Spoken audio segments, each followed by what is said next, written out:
Good evening, football fans, and welcome to Bishop Dwenger Football on BDHS Media Productions. We are broadcasting live from Concordia Lutheran High School, where tonight the Saints visit their old stomping grounds to take on the Concordia Cadets. Before we get things started, we'd like to begin with an opening prayer, and for that we're going to throw things down to Sean McBride on the sideline. Sean, take it away. All right, Father, if you would lead us in prayer. All right, let us pray. In the name of the Father, and of the Son, and of the Holy Spirit. Amen. Lord, Heavenly Father, we ask that you be with us tonight. Help these players and fans cheer and glorify you and play a good game and help us to avoid any injuries. We ask this all in your Son's name. Amen. Amen. In the name of the Father, Son, and Holy Spirit. Amen. All right, thank you very much. Father Hammer with us tonight on the sidelines. Back up to you guys in the booth. All right, thank you, Sean. Thank you, Father, of course. Always fun having Father aboard for an opening prayer. Well, with that, we'd like to welcome you once again to Zollner Stadium. Alongside Corey Kitchen, I'm Eric Pete. Corey, it's been about 3 years since Bishop Dwenger called Zollner home, and I think it's safe to say things look a little bit different around here. I was going to say, it looks somewhat familiar, but Yeah. there is a lot different. We've got great field turf down here. We've got a jumbotron that any small college would love to have, and they've really turned this. I've always thought that this was the best football stadium in the city of Fort Wayne in a lot of ways, and maybe they've, with all due respect to our great stadium, Shields Field, maybe they've taken it a step further here, and with the turf and the scoreboard, it's fantastic. It is indeed, yeah. The renovations happened last summer of 2020, so they were here in time for last football season, but of course Bishop Dwenger hosted Concordia last year, so this is the first time the Saints have gotten to play on the renovated field here at Zollner Stadium, and it is a beauty. Also have a perfect night for football. So let's talk football, Corey. How about that? We have two teams coming into this game, both trying to put an end to losing streaks, and for Bishop Dwenger, it's the first losing streak under head coach Jason Garrett. Yeah, it's pretty amazing, quite honestly. And you got a lot of people pointing to quarterback play, but let's face the facts. Last week they ran the ball 29 times for 107 yards. That's 3.7 yards a carry, and that's not traditional BD football. And that puts a ton of pressure on your quarterback. So, that's where we stand with the Dwenger Saints. They've got to get a run game mounted. Yep, they are coming off back-to-back losses against Homestead and Carroll, and of course that loss against Carroll last week, setting new marks for the worst loss in the Jason Garrett era, 19 points, and the most points allowed in the Jason Garrett era with 42 points. So Saints eager to put that behind them, and that's going to start against, quite honestly, an overmatched Concordia squad tonight. No question. Tim Manigal, the athletic director and former head coach here, built a 3A powerhouse. I mean, they made it at Concordia to 4 regionals and won a 3A state title in 2016. Yeah. And now he's left that post and turned it over to Mike Eschbach, and this team is really struggling. There's no doubt about it. That other than that 42 points against South in the opener, they've not scored more than 14 in any other game, and they are giving up 40 points a game on defense. Yeah. Yep, it's been a struggle on both sides of the football for the Cadets. You mentioned those 4 straight losses, so they come into the contest with a record of 1-4. Meanwhile, the Saints are at 3-2, and they have dropped to number 9 in the 5A poll. And they've seen the Snyder Panthers, a sectional and conference opponent, jump ahead of them in 5A. And at this point, for Bishop Dwenger, yes, there's a slight chance of an SAC title, but you're really building for the postseason. No doubt about it, and that starts tonight. You're using tonight in a lot of ways to try to figure out who you are and who you're going to be for the rest of this football season. They've got Bishop Lures, Battle of the Bishops next week, followed by the Snyder Panthers. So you've got a couple of important ones coming up in the next couple of weeks. Indeed. We are going to step aside and listen to an opening prayer now here at Concordia. Enable players, coaches, cheerleaders, and referees to perform to the best of their God-given abilities. thank you for the leadership of all of our students at Bishop Dwenger and Concordia, and continue to be close to them in their future endeavors. Remind us, Father, that we are your creation, and may all that is said and done during this competition bring honor and glory to your name. In the name of Jesus Christ, your Son, our Lord, we pray. Amen. Please remain standing if you were standing, and we will be playing the national anthem led by our Concordia marching cadets.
All right, how about that?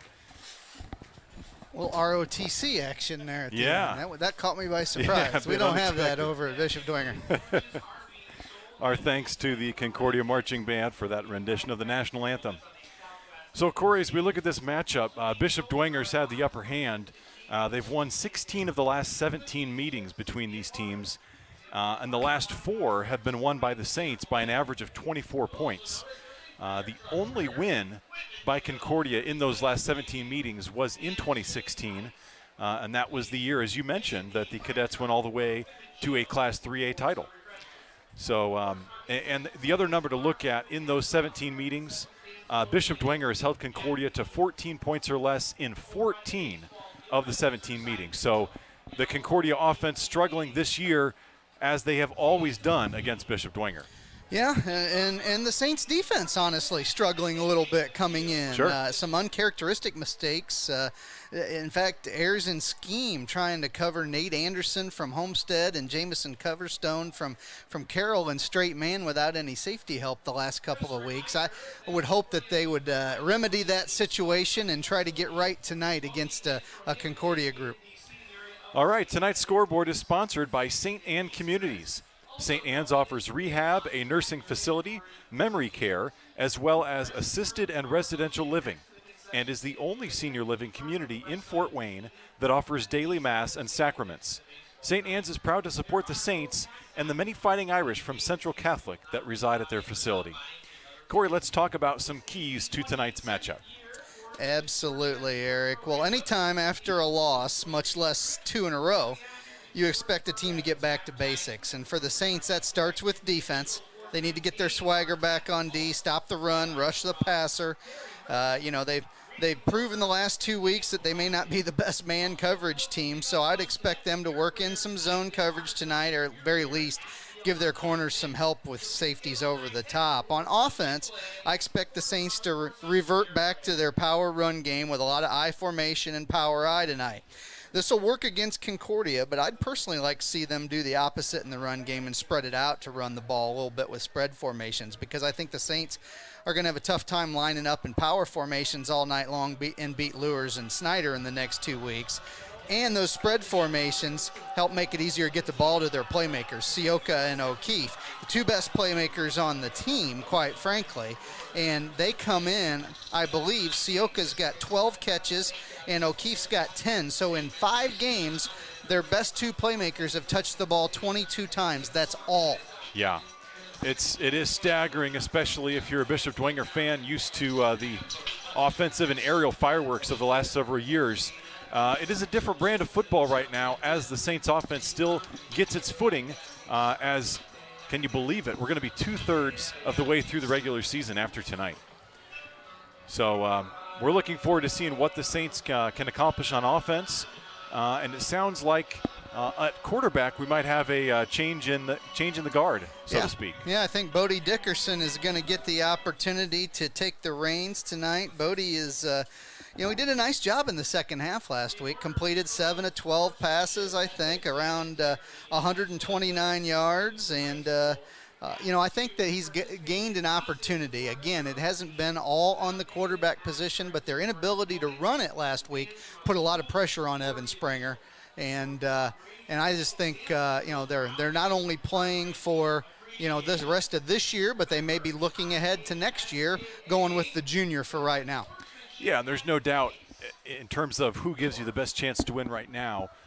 It was unmistakable that Bodie Dickerson gave the Saints a spark when he came in.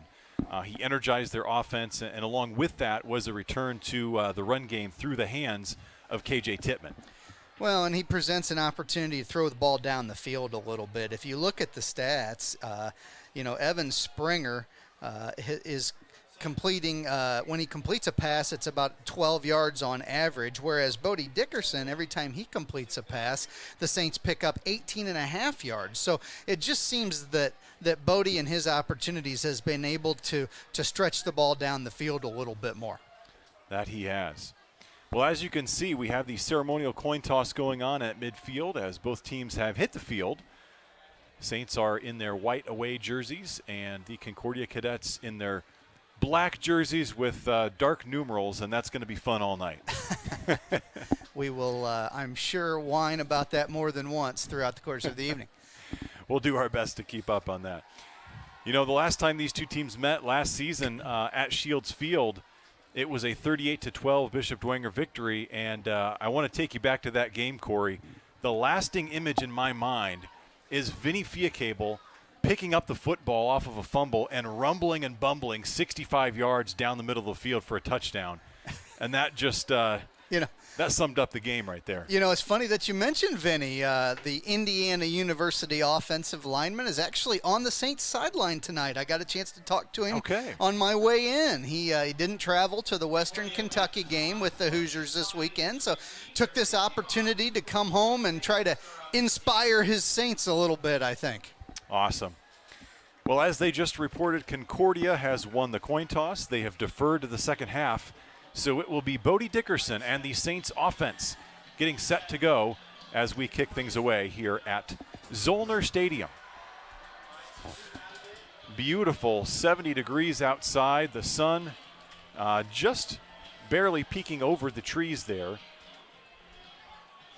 And this is just beautiful field turf, Corey. And all those years of the Saints slogging through the muddy field, particularly as the season went on, those have all been washed away, a distant memory here for the Cadets. Quite honestly, from a nostalgia standpoint, it almost doesn't seem right. Right. It doesn't seem right that the kids aren't going to take these white jerseys home to mom and make her really clean them up. Right. But, nonetheless. All right, underway. They'll pop things up, and that one's going to bounce out of bounds. So a penalty right off the bat, an excellent starting field position for the Saints. Yeah, Concordia did that last week. They seem to like that pooch kick, but it doesn't do you a whole lot of good when you kick it out of bounds. Right. So here come the Saints. They will mark the ball at the 35-yard line. The Concordia Cadets take the field. They run a 3-3 stack or a 3-5-3 defense, which is something that you don't see a lot in high school football, and it's the first time we've seen one of those defensive schemes this season. So it'll be interesting to see how the Saints handle that. In the middle of that defense, anchoring it, I got to bring attention to number 77 for the Concordia Cadets, junior defensive lineman, offensive lineman, Bubba Craig, 6'8", 365. That's a man and a half. Oh, no. And the Saints turn it over. A fumble on the opening snap, and the ball is headed the other way. KJ Tittman coughed that ball up, and the Concordia Cadets were right there to jump on it. Wow. Bit of an eerie start for the Saints, and Concordia being opportunistic. We'll see what they can make of it on their offensive possession. Well, you couldn't ask for a better start if you're the Concordia group. So we'll see, just as you said, Eric, we'll see how they handle this unforeseen opportunity. Chance to go up early. They got down last week big time in their game against Northrop, trailing 21-0. Didn't even score until the fourth quarter.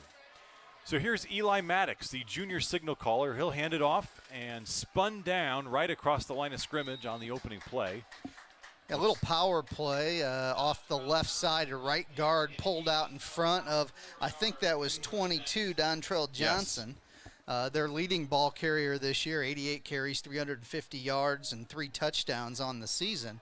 And it looked like Gavin Groves was in there to make that stop after about 3. Split backs for Maddox in the shotgun. Another handoff looking for the right edge, and there is nothing there. How about that? The Saints piling up in the backfield. Yeah, great to see many Saints on the initial contact there, but it looked like Christian Lozado, a sophomore linebacker, was in there to make the stick. Yeah. So 2 big plays by the defense sets up a 3rd and long. 3rd and about 14. Cadets on the Saints' 40-yard line.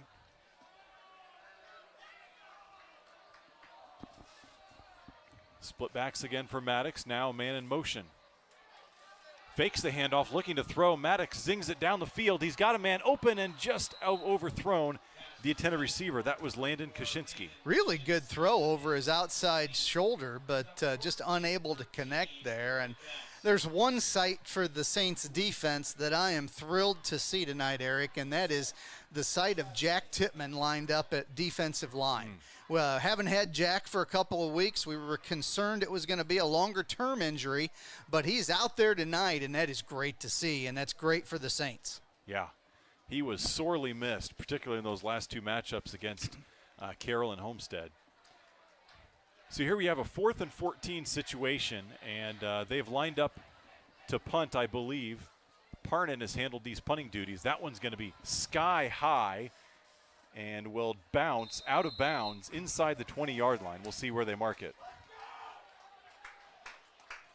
And it's going to be right at the 15. Well, after a sudden change situation, the Saints defense up to the task.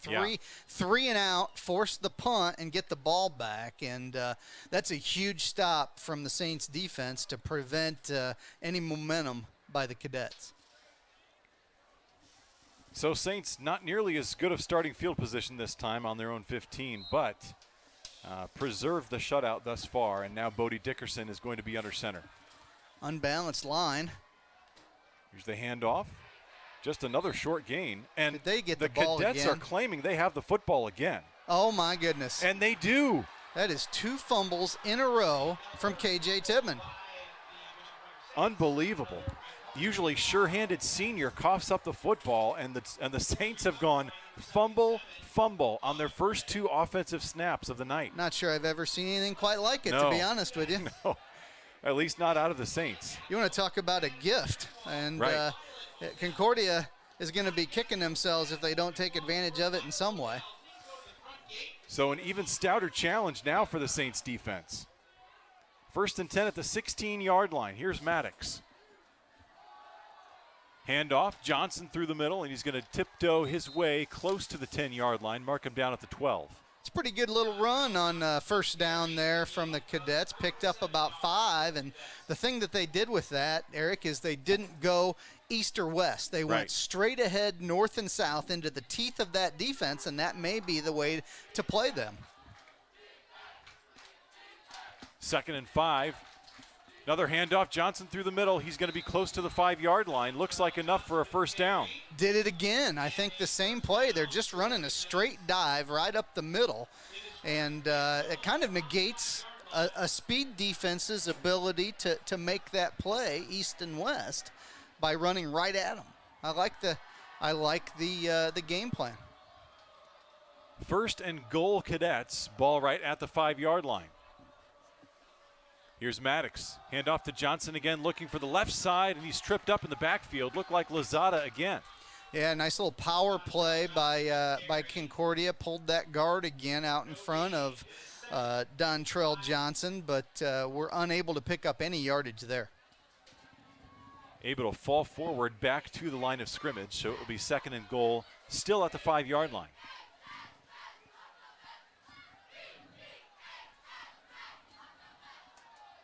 Cadets with their 2nd offensive possession, and they are knocking on the doorstep. Maddox looks back to the sideline, getting some last-second instructions.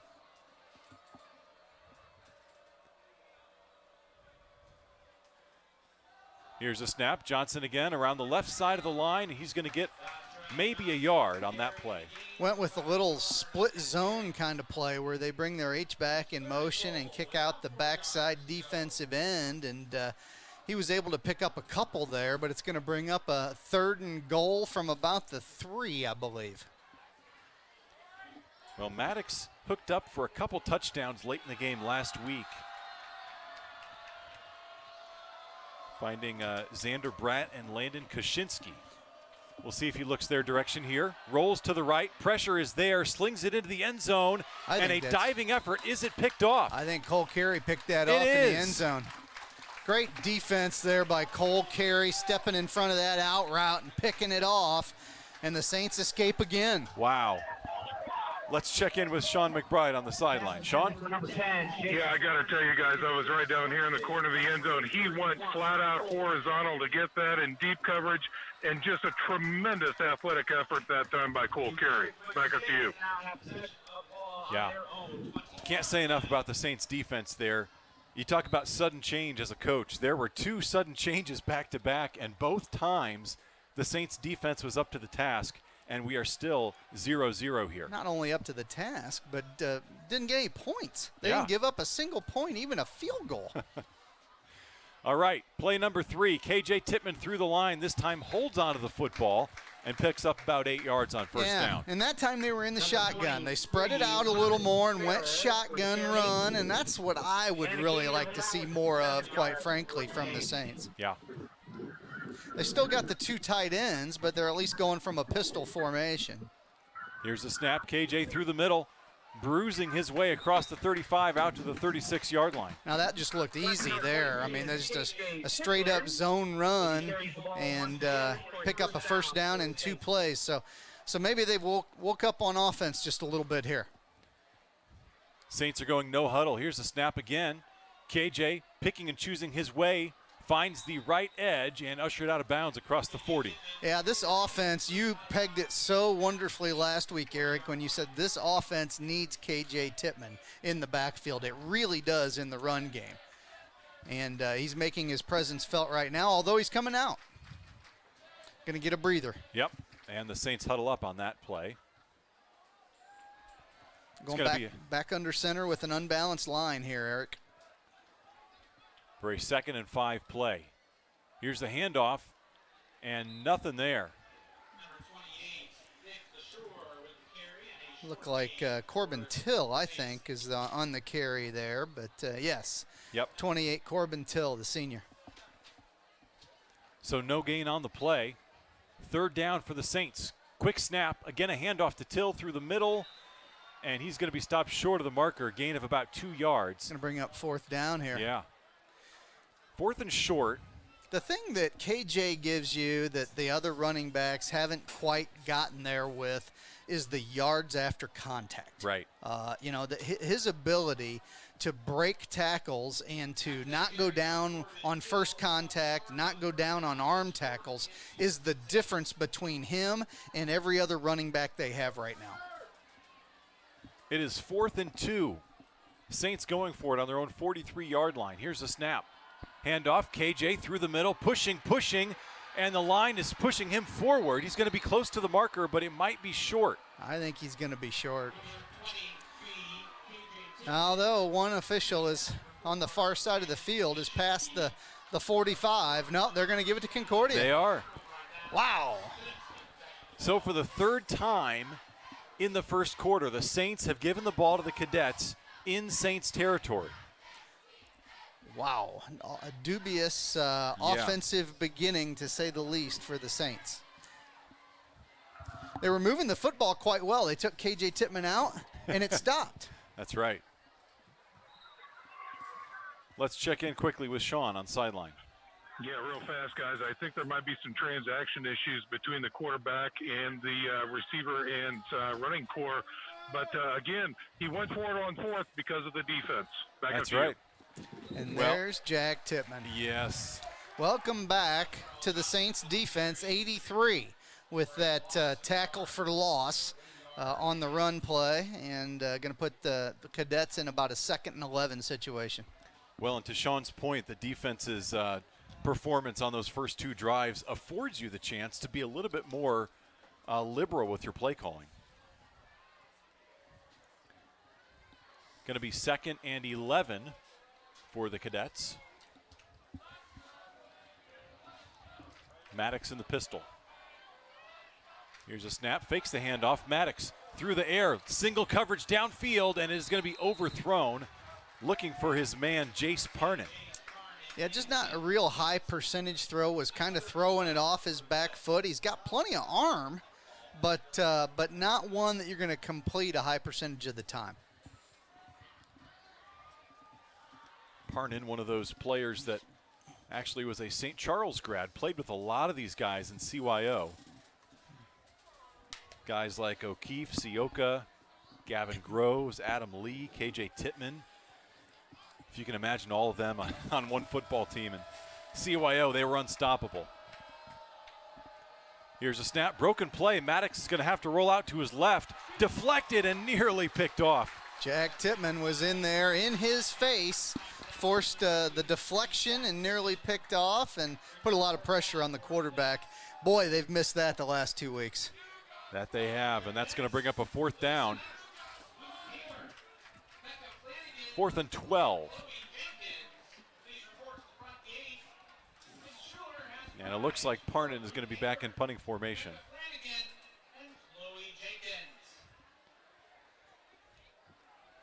Well, that's 3 possessions in a row that the Saints defense has stood strong. And here is the punt. It goes off of the back of a lineman, picked up by the Saints, headed the other way. And just like that, the Saints will have the ball at the Concordia 48-yard line. Gavin Groves came up with it. I'm not sure if a Saint got a hand on it or if it was directly off the back of his own teammate. Looked like the back to me, but I don't think Parnin really allowed himself enough room there as he stepped forward into the punt. They run sort of that short spread punt unit. And that's the risk you take. That is exactly right. Well, the Saints are going to get a 4th possession already in this first quarter. Now, quite honestly, I realize the attention to the running game and trying to get back to who you are, but they've got to figure out a way to get Sioka and O'Keefe involved. Right. We'll see if they're doing just that here. Dickerson floats this one to Sioka, and that was an excellent defensive play. The contact came just as the ball got there. If that had been thrown farther, I think Sioka might have been headed for the end zone. Yeah, I was just going to say, I mean, the throw was a little behind him, unfortunately, and didn't really lead him well enough, did Bodie. And I like the play call. I like the idea. It was the right time for it because they hadn't thrown the ball yet tonight. And they were expecting run. They went play action, and they had it, but didn't connect. It looked like Sioka achieved separation with ease. Now man in motion. Dickerson hands it off. It's O'Keefe looking for the edge. And just a couple yards there for the senior speedster. Yeah, a little fly sweep on from Henry O'Keefe off the jet motion. And, you know, we just talked about it right before that drive started, trying to get the ball to Sioka and O'Keefe, and they tried on back-to-back plays. So I'm not going to complain about any of that. I like what I see there. Called a gain of 1, so it's a 3rd and 9.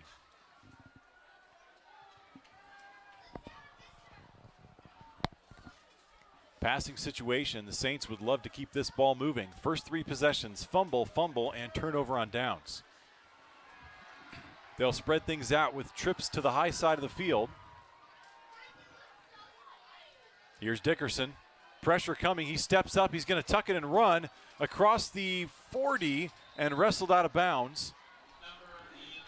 I think he's close enough to that first down marker, Eric, that, again, it affords them an opportunity to go for it here. So I like that.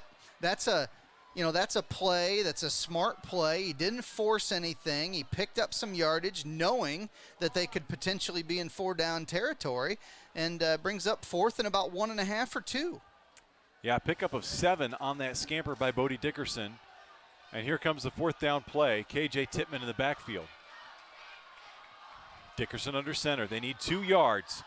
KJ around the right side. He's got the edge inside the 35-30, 25, trucks one defender, and he's going to be set up inside the red zone after a huge run on 3rd down. And that's just what we were talking about earlier. There was a defender or two with an arm on him near the backfield, but he was able to just run right through that, get off tackle to the right, and turn it into a big 4th down play. Yeah, 4th down, on that play. Big conversion for the Saints, and they are in the red zone for the first time tonight. Again, unbalanced. Here is the handoff. KJ through the middle, and he'll follow blockers just inside the 10. Just outflanking the Cadets a little bit right now with that unbalanced line, and picked up about 5 there. Slowly entering into Rocco Sioka territory. Yeah. Take a shot to the big 6'6" wide receiver down here in the red zone, something that we really would have loved to have seen last week. Right. Saints had ample opportunities at the end of the first half against Carroll. And movement before the snap, that'll back up the Saints 5 yards. Yeah, that looked like right guard or tackle there jumped a little early, unfortunately. 2:18 to go in the opening quarter here at Zollner Stadium, still scoreless. Saints trying to cash in on their 4th possession. Well, that negates that 1st down run. Now you're back to 2nd and 11. Yep. Here's Dickerson under center. KJ, the lone back. They'll fake it to him. Toss it over the middle. Sioka is open and makes a spectacular one-handed catch for a Bishop Dwenger touchdown. Yeah, the fact that they've only thrown 12 completions to him coming into tonight is just criminal. It is. It's absolutely criminal. It is indeed. You know, with the size he has, the skill set he has, he is a weapon, and he is underutilized. And we hope the Saints continue to get him involved as well as Henry O'Keefe.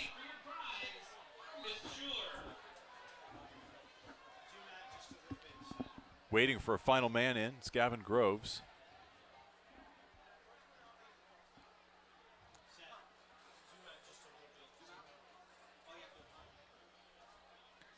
Joe Belanda, the senior, will line up for the PAT.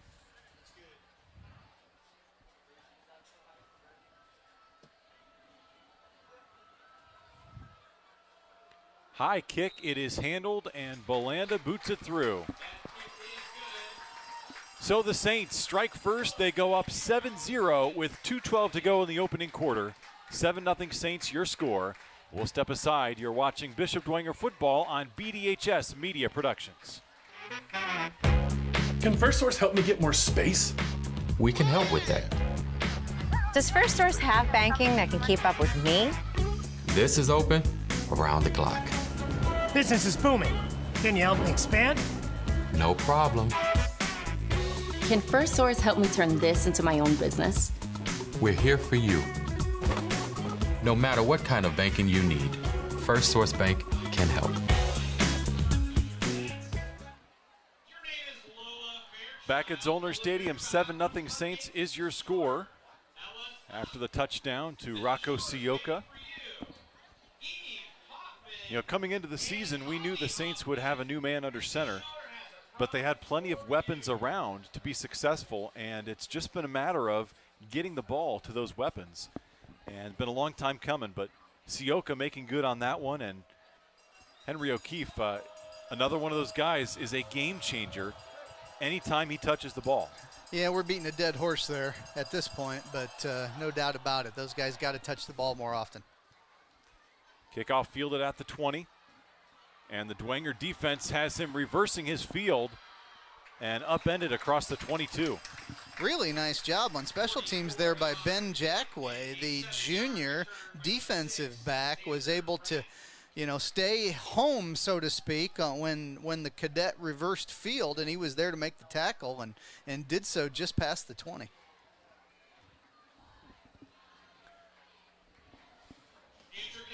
So the Cadets start this possession on their own 22-yard line.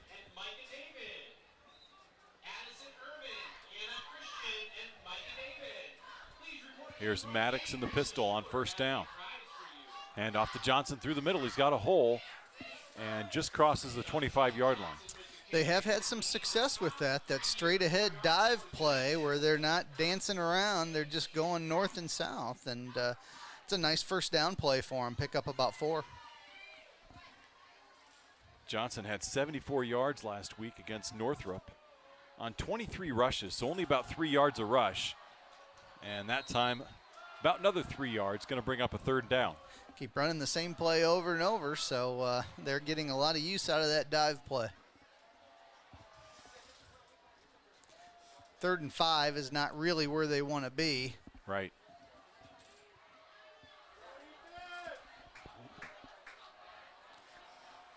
Maddox in the pistol on 3rd and 5. Here's a snap, looks to throw, fires it, and his receiver fell down, so no one home.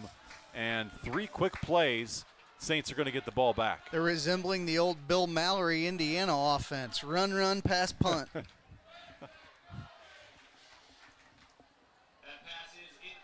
So back deep for the Saints is the aforementioned Henry O'Keefe.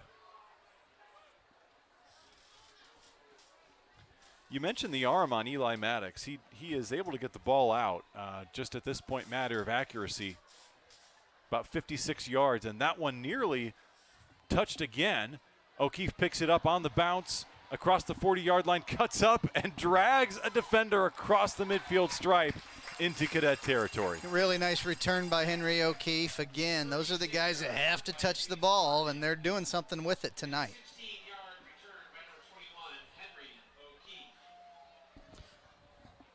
So after that inauspicious start by the Saints, they'll set up shop in Cadet territory with just under a minute to go in the opening quarter.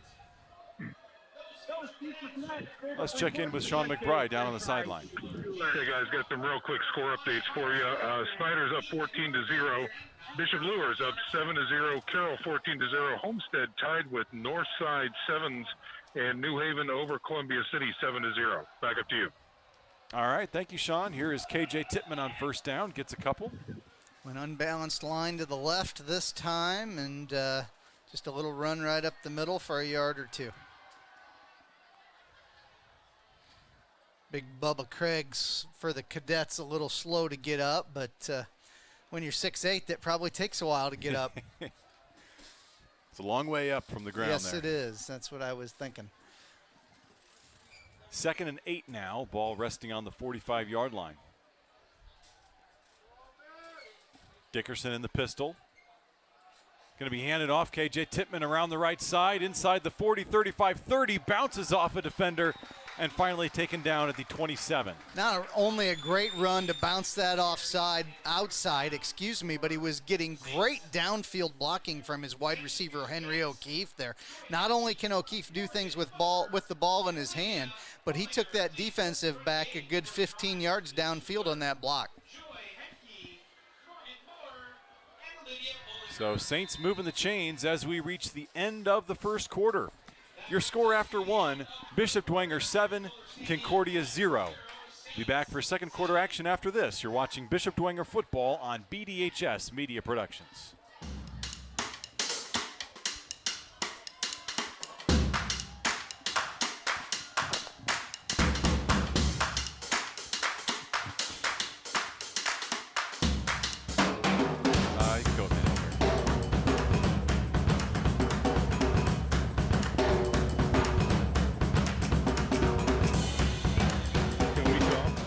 Evans Toyota is locally owned and proudly supports Bishop Dwenger. Let's go! Are we muted?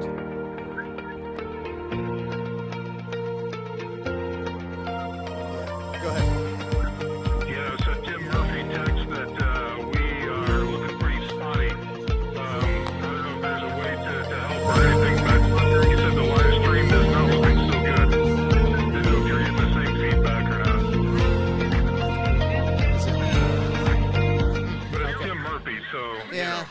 I hear you. We are back at Zollner Stadium. Our first quarter tonight was brought to you by Illumination Solutions Incorporated, a locally owned family business that creates exterior lighting upgrades for homes and businesses throughout Northeast Indiana. Learn more about this proud Dwenger family-run business by visiting their website, www.illuminationsolutions.com. Here's Dickerson, looks to throw, fires it downfield. Sioka is there, and he makes that is Rustin. A leaping grab in the end zone, and Bishop Dwenger strikes again. Yeah, when you run and run and run like they have out of that unbalanced, and then you go play action and release both tight ends as well as the split end, somebody's going to come open, and Rustin did there. So the Saints score on the first play of the second quarter. Nice looking pass from Dickerson. That time he put it right where it needed to be.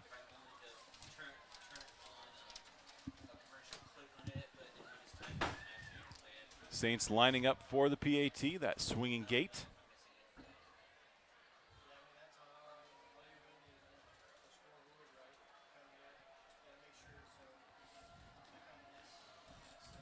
Dickerson with the hold. Belanda boots it through. So 5 seconds into the second quarter, the Saints take a 14-0 lead over the Concordia Cadets. We'll step aside. You are watching Bishop Dwenger football on BDHS Media Productions. You see them everywhere. That preferred auto bumper sticker. All makes and models. You ever wonder why? It's simple. We've worked hard over the last 30-plus years to earn your trust. And with all the unknowns right now in the auto industry, we're still confident in one thing. With over $6 million in inventory, I'm sure we have the perfect vehicle for you. So stop by any of our 3 convenient locations and see what sets us apart from the rest. Preferred Auto. We are back at Zollner Stadium. Quick strike by the Saints. They lead 14-0. And Corey, you mentioned it with that defense. When you're running the run that much, it looked like they could have that play anytime they want it tonight. Yeah, you're exactly right, particularly when they're selling out to stop the run, as Concordia appeared to be doing there. Yeah, nice looking play, and play action in that instance was very effective. And that's somewhat the blueprint that the last 2 opponents of Bishop Dwenger have had. They've tried to sell out and make Dwenger beat them with the pass, but Concordia just does not have the personnel in the secondary to stop the pass when it comes. High end over end kick from Belanda, fielded at the 9. Again on the return around the right side, diving forward, not able to even get to the 15-yard line. Really good job by the Bishop Dwenger kickoff team. Stayed in their lanes extremely well. And it looked like Cole Carey tripped him up inside the 15-yard line there. That's great kickoff coverage. Well, the Saints defense already putting together a resume-worthy performance tonight. Had their backs against the wall a couple times and passed with shining colors. And this time they start with the Cadets deep in their own territory.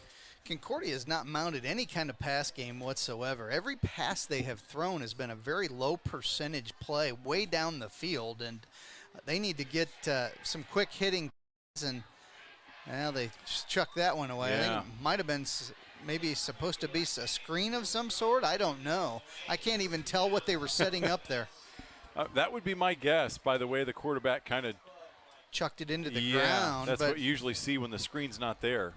But was there even a receiver there? I didn't even see a receiver there, which makes me wonder if you couldn't have called grounding right there. Yeah. Anyway, but as I was saying, they aren't mounting any kind of pass scheme that allows them to have much of a completion percentage. Right. So I'm trying to figure out exactly what they're trying to accomplish here.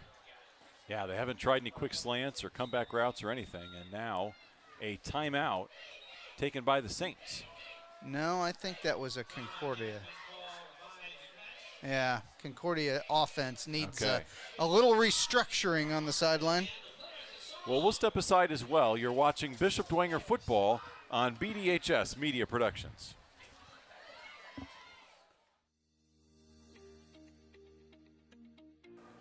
You know, there's three kinds of people in this world: those that get the numbers and those that don't. If you need professional help when it comes to the numbers, whether it's payroll, accounting, or professional or personal taxes, come see the experts at Management and Tax Services. Proud to be Dwenger supporters for over 60 years.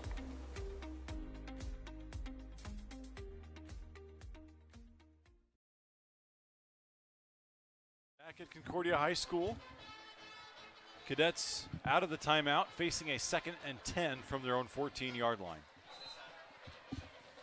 Early second quarter action here.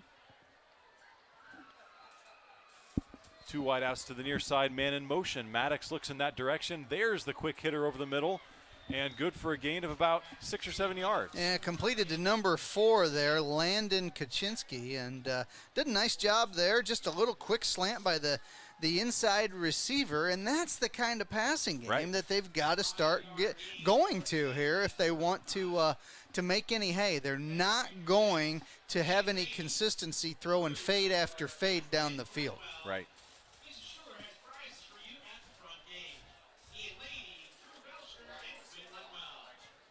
Spread things out now with trips to the far side of the field, man in motion, so empty backfield for Maddox. Looking to throw, fires it over the middle, and that one's overthrown. Yeah, just nobody there. Yeah. And the Concordia coaching staff appears to want some contact downfield called, but no luck from the officials there. I particularly think that the Concordia receiver just simply ran into the defender. I don't think he was trying to hold him or interfere. I just think he ran his route into him. So that brings up 4th and 5. High snap for Parnan. Looks downfield before booting that one away. And O'Keefe chases it out of bounds inside the 40-yard line. Yeah, pretty good punt. Little rugby style around the right side there. I was wondering at one point whether he was just going to take off and run with it. I think he was thinking about it.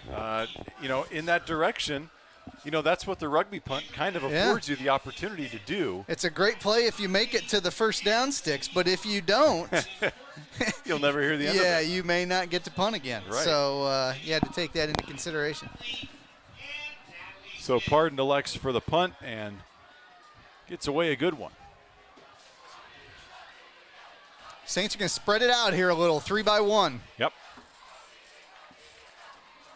Pistol for Dickerson, swings it out to Carter Minix, catches it in the flats, turns it upfield across 40, 45, and up to the 48-yard line for a Saints first down. That's more of the offensive look that I like, and I think that can be very effective for them to start getting the ball distributed out to some playmakers. Yeah.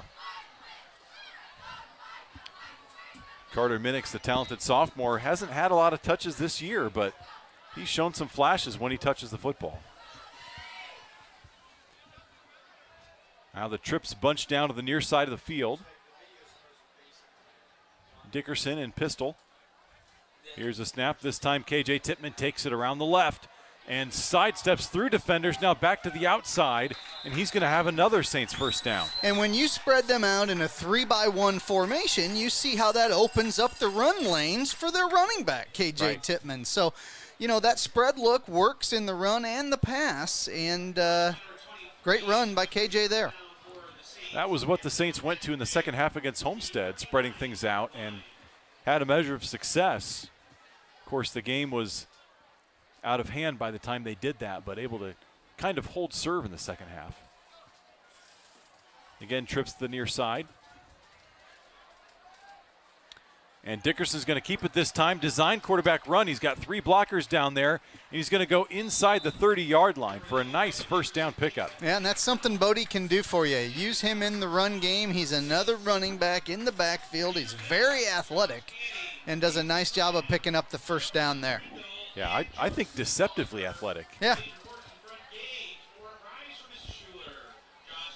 It's going to be just enough for a Bishop Dwenger first down. So they'll move the chains yet again on this drive. Saints up 14-0, 9:50 to go in the second quarter and looking to add to their lead. Dickerson under center, single back, and trips to the far side of the field. KJ Tippmann weaving his way through the defense and trying to push that pile forward. We do have a flag coming from the back judge. Yeah, I think one of our guys, 5'4", it looked like, that would be Joe Eddy, appeared to get sort of mauled by big Bubba Craig. And I don't know what they're going to call. They call a chop block, it looks like, against the Saints. And maybe that's why Bubba was laying on top of Mr. Eddy. Yeah, that backfired on him in a bit, I think. Yeah. So I have a tough time cutting down a 6'8", 365 guy just in case he landed on me. Yeah.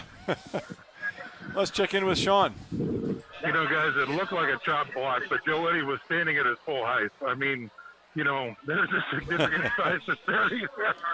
Not taken away from the penalty, but just a little bit of humor there. Back up to you. Well, we can always count on you, Sean, for a little bit of humor. Very little. That was the emphasis, yes. Low snap, but yeah, whistle blew timeout before. Concordia. So we'll take a timeout as well. You're watching Bishop Dwenger football on BDHS Media Productions. St. Anne Communities is a senior living community including a rehabilitation center, memory and dementia care, assisted and residential living, as well as a nursing facility that served the community for over 54 years. While offering a Christ-centered environment that is the only place in Fort Wayne that offers daily mass and sacraments. For more information on employment, senior living, or to make a gift to support the first floor renovation campaign, please visit us at our website or give us a call.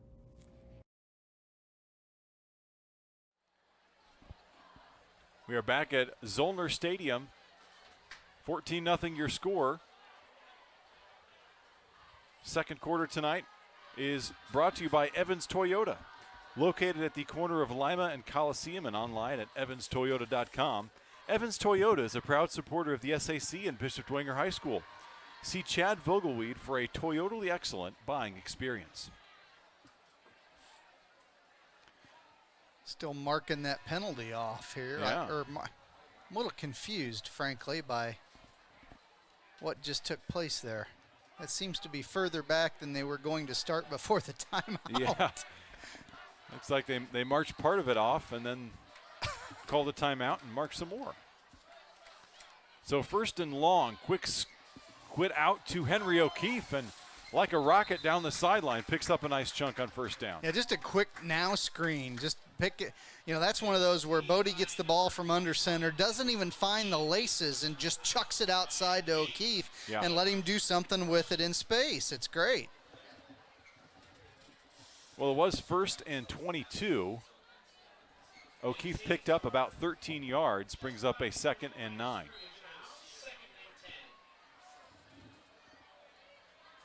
So Saints offsetting the penalty yardage.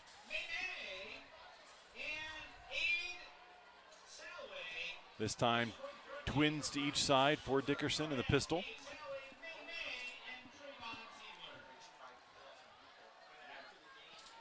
Here's a snap, looking to throw, fires it, looking for a jump ball in the end zone, and out the back of the end zone. Yeah, kind of a low percentage shot to Jack Tippmann down there, trying to pick up a catch in the end zone, but he had Sam Campbell out of the backfield on the far side of the field wide open and just didn't see him. So that'll bring up a 3rd and 10, Saints. Ball on the 27-yard line, so probably just within field goal range, but we'll see if they can pick up some and go for it on 4th. Same formation, this time across the middle, and dangerously threw that into traffic. Had a couple Saints crossing routes there and falls incomplete. There's an old adage, never to throw late back over the middle, and Bodie just got away with doing that. Yeah. Probably should have been picked off. So Belanda will line up for a field goal now. Going to be about a 44-yard attempt.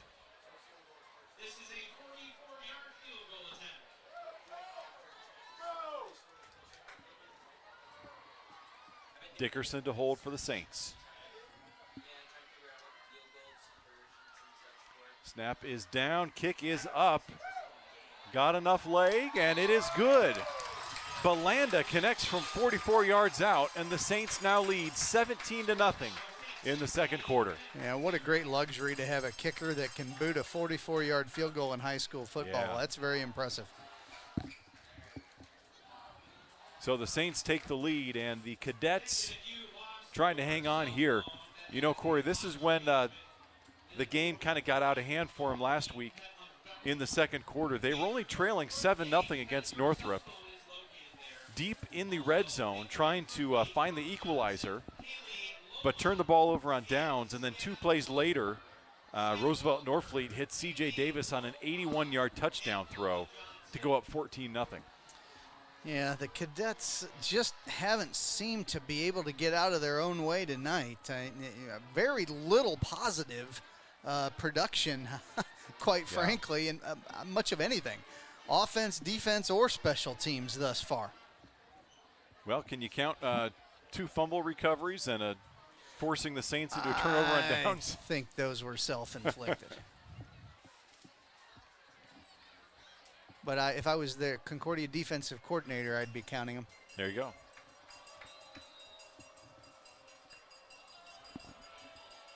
So 9:13 to go in the second quarter. Belanda puts his leg into that one. And received at about the 5-yard line. Again, excellent coverage and picked up and dropped. Once again, inside the 15-yard line. Landon Kaczynski again on the return, and the Saints just threw him around like a rag doll right there. Yeah, well, that's what can happen when you're 5'9", 145.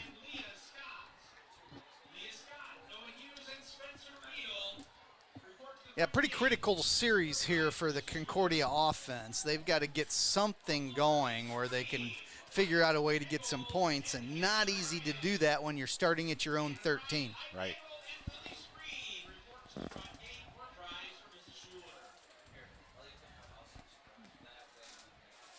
So 2 receivers to the far side for Maddox. Now a man in motion in that direction. Looks there, swings it out into the flats, and a nice chunk of yardage there after the catch as the receiver crosses the 20-yard line. James Rusher on the reception was a screen out to the right side, and we're able to pick up a nice gain, a first down against the Saints to dig themselves out of the deep end here of the field. Yeah, called a pickup of 12. Rusher on the reception, and here come the Cadets with a new set of downs.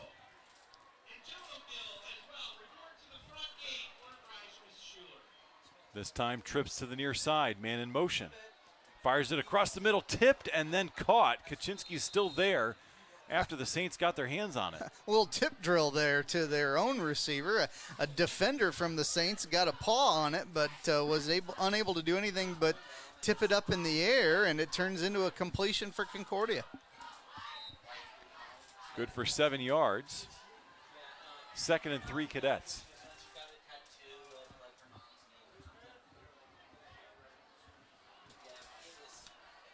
Shifting the 3 wide receivers to the far side of the field. And a running play. Good for a couple. That one near the first down marker. That was Rusher on the rush. There you go. Nice. Been waiting on that one. Almost a first down. Looks like they're they're going to give it to him.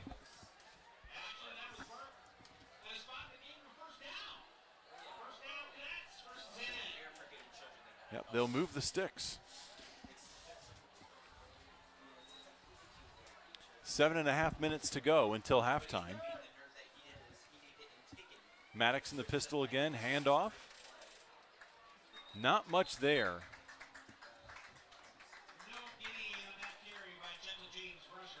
A good job up front by that Saints defense, just making a nice stop on a first down run on James Rusher again. So going to bring up 2nd and long for the Cadets.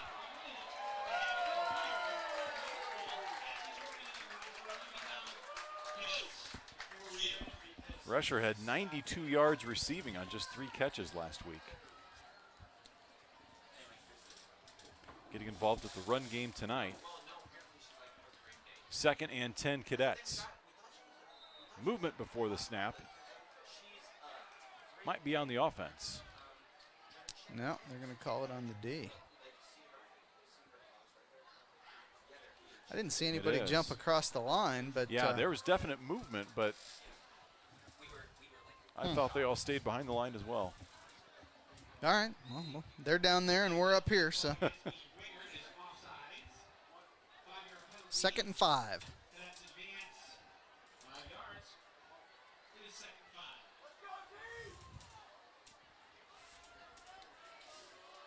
Trips to the far side again. Maddox barking out some signals and awaiting the snap. Fakes the handoff, fires it down the sideline, single coverage, and that one falls out of bounds. There is a flag on the field. I think they're going to get pass interference penalty over there. There was some contact down the field, like Teddy Steele over there on defense. Yeah, Sean, what'd you see down there? Yeah, this is going to be roughing the passer. The white hat threw it right as contact was made with the quarterback.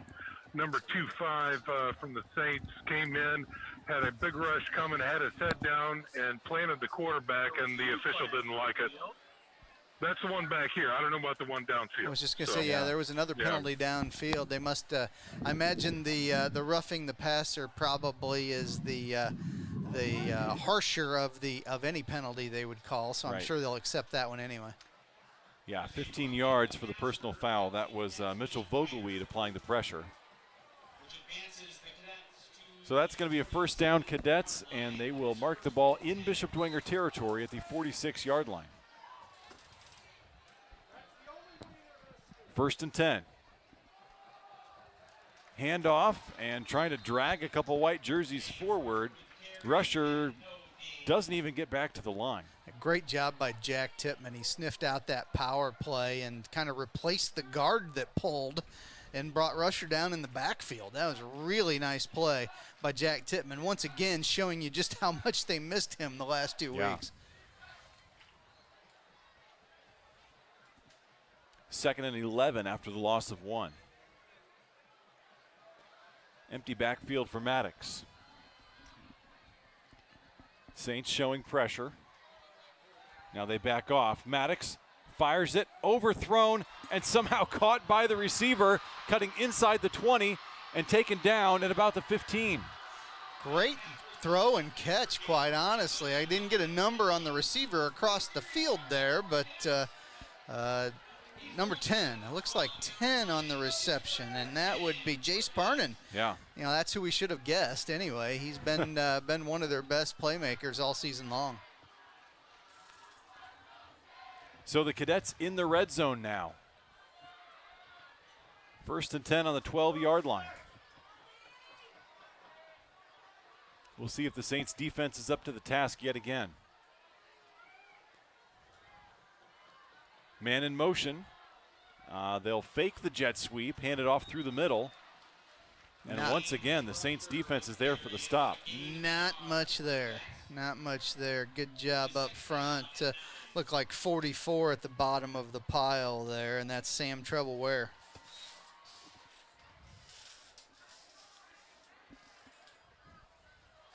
No gain on the play. 2nd and 10. 4:45 to go. And if nothing else, the Concordia offense has at least given its defense a blow. That's a great point. Their defense has been on the field for a lot of this football game. Yeah.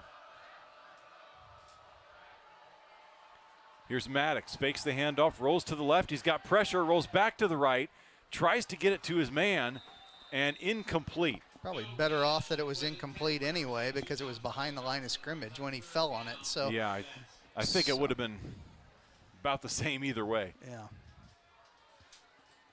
He's running for his life in the backfield there. A couple of Saints in with some nice pressure. They'll bring up a 3rd and 10.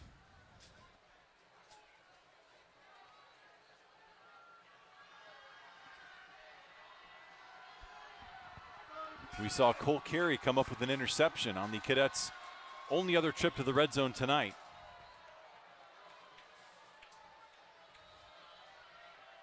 Here's Maddox, takes the snap, wants to throw, fires it, has a man open on the sideline. It is caught. It's going to be well short of a first down. Yeah, good looking little play over there. Just kind of a whip route. Starts inside, comes back outside, makes the catch for an out route, but going to bring up 4th and 5 anyway.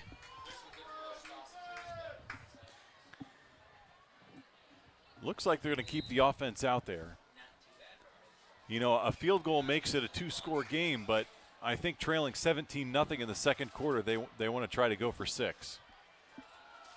Yeah, their defense hasn't had much chance stopping the Saints this evening, so I'm sure that they're thinking in that fashion. 3 seconds on the play clock.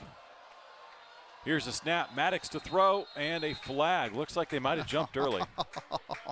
On 4th and 5, yeah. Illegal procedure, and now you've turned it into 4th and 10. 4th and 10. How well? Maybe how good do you feel about that play? Yeah, maybe you think about the field goal now potentially, but then again, maybe not. Now Maddox will go to the sideline to talk about it as they assess the penalty yardage. New personnel coming in.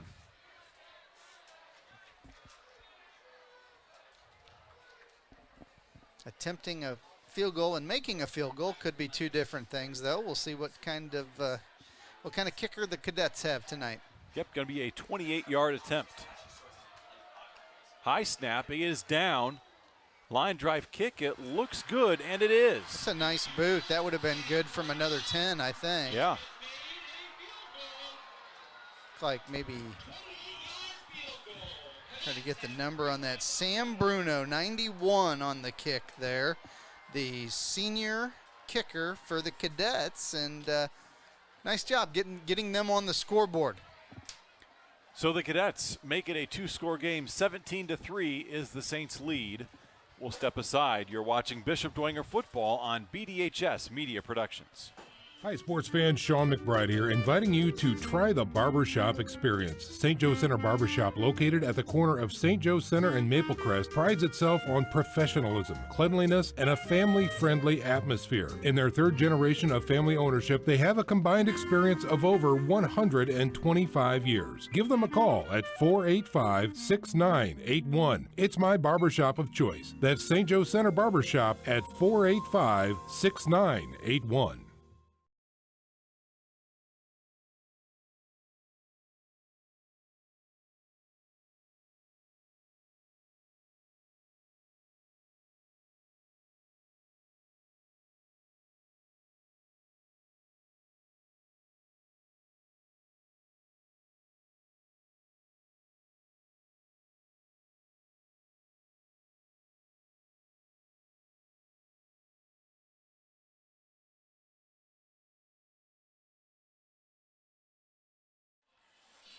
We are back at Zollner Stadium. 17-3 is your score. Saints on top, 4:13 to go in the opening half. Onside kick attempt is covered up by the Saints. Yeah, don't really understand giving the Saints the ball at midfield every time, but but nonetheless, that's what the Cadets do. So Saints will start at their own 49-yard line. It's one of those where it's only a good play if you recover it.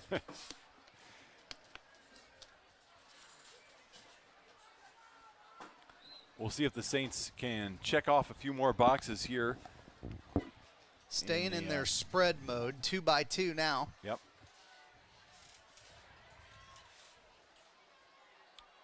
Here's Dickerson on 1st and 10. Looks to throw.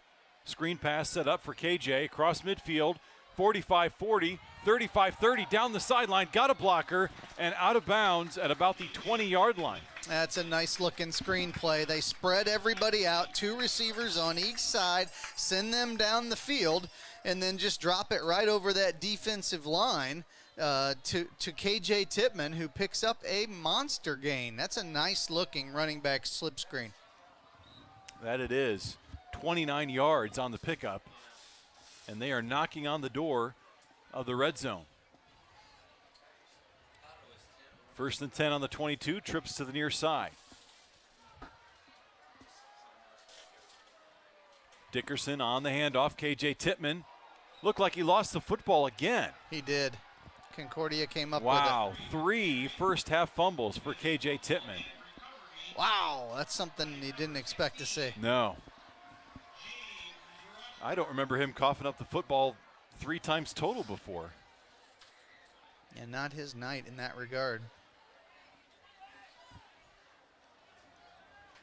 So the Saints with their 3rd turnover of this first half. Otherwise, things would be quite out of hand. But if the Cadets can put together a scoring drive here before halftime, make it a 1-score game at halftime, that would be a huge momentum swing for them. Here's Maddox, hands it off, nice hole, and through the middle across the 25. That's Rusher. Rusher on the carry again, and nice. You're exactly right. Right up the middle against that Saints defense. That seems to be the weak spot in their run defense, and Concordia taking advantage of it. Quickly to the line, and 2nd down run. Good for a couple more. It's going to be 3rd and short. Yeah, 25. Mitch Vogelweed met Rusher right in the hole and pushed him backward.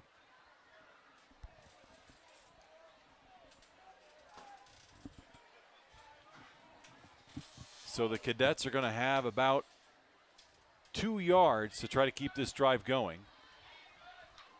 Exactly 3 minutes left in the first half.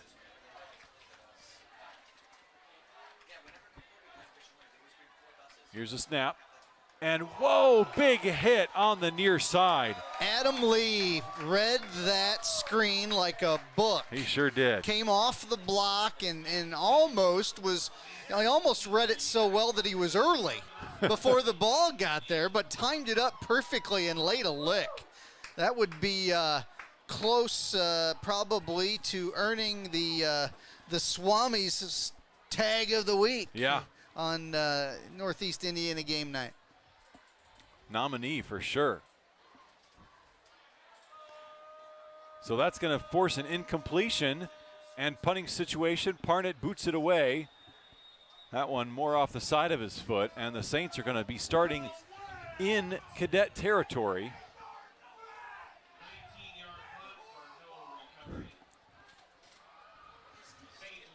Given perhaps a favorable spot for the Cadets.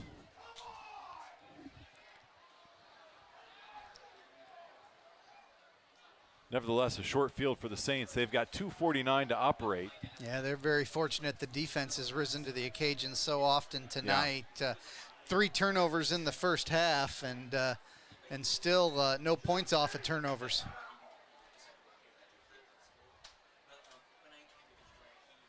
First and 10, trips to the near side. Dickerson fires it, has a man open. Henry O'Keefe hits him in stride and somehow gets straight through 2 defenders and pulls them forward to the first down marker. That's a nice throw and catch. It's not an easy throw. He's throwing an out route clear across the field from the opposite hash, and Bodie showed plenty of arm strength on that one.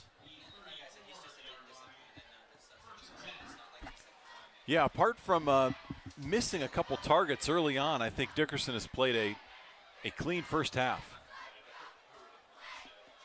We've seen him have success through the air and with his legs. And now 1st and 10 at the 34. Sam Campbell with the catch, this time reversing field, looking for some blockers. He's going to step back inside. Ooh, ran right into Big Bubba. Yeah. Bubba Craig. If you're 6'8" and 365 pounds, what else would you be named? Bubba. Well, meanwhile, Sam Campbell checking in at 5'10", 144. So he's given up about a foot and about 200 pounds. Yeah, it's 3 of Sam. Trips to the far side on 2nd and 5. And it's going to be quick out. Campbell again with the catch and stumbles forward. He's going to have a couple yards there, bringing up 3rd down. That's a really quick throw by Bodie. I don't think he even grabbed the laces on that one either in order to throw that quick out. And going to set up 3rd and about 3, but the Saints take a timeout. Timeout. The clock is still running, and they finally stop it now at 1:19. Still plenty of time So, Corey, early impressions of the Bodie Dickerson, his first varsity start tonight. Yeah, I like what I see. He's done a good job. He has distributed the football well. Other than the one late ball over the middle, really hasn't made a bad decision other than that one. And that's what you really want. You want a guy who's going to make good decisions. He's going to use his legs occasionally to pick up some yards, which he has done tonight, and distribute the football to the playmakers. They're not asking too much. They're just asking him to do those things. Now, it gets tougher when you're playing a team that's stopping your run, and Concordia hasn't been able to do that tonight. Sure. That puts more pressure on the quarterback when the opponent stops your running game. So, the next couple weeks, maybe against Lures or Snyder, maybe the Saints are put in that position, and he's going to have a little more pressure on him. But so far, I like what I see in the first half from Bodie Dickerson. Yeah, I agree. That Lures game looms large next week. Big conference implications there. The Knights still undefeated atop the SAC at 5-0. They'll be making the trip out to Shields Field next Friday night. And we think the Saints have a lot of weapons. Yeah. You want to talk about weapons all over the place for the Lures Knights. You got that right. Dickerson looks to throw, steps up this time, just flings it out to his escape valve. That's KJ Tittman, puts his head down, and he's inside the 20. That's the kind of play the guy playing that position last year would have made. Yeah. So that's a nice play by Bodie. Checking out some scores. Lures is up 28-0 on Northrop. Snyder 21-0. And Homestead locked in a close battle with Northside 13-7. Another timeout. We will step aside this time. You are watching Bishop Dwenger football on BDHS Media Productions.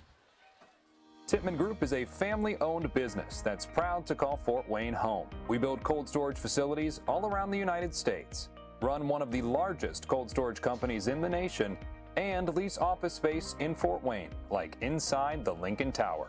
Hi, I'm John Tippman, president of Tippman Group, and our family has been part of the Bishop Dwenger family for many years. We are a proud supporter of Dwenger Athletics. Go Saints. Zollner, 1:17 to go until the half, and the Saints have a 1st and 10 right on the 20-yard line. One timeout left, is that right? That's right. 3-by-1 formation. They're at the 20. Might be 2 timeouts now that I look at it.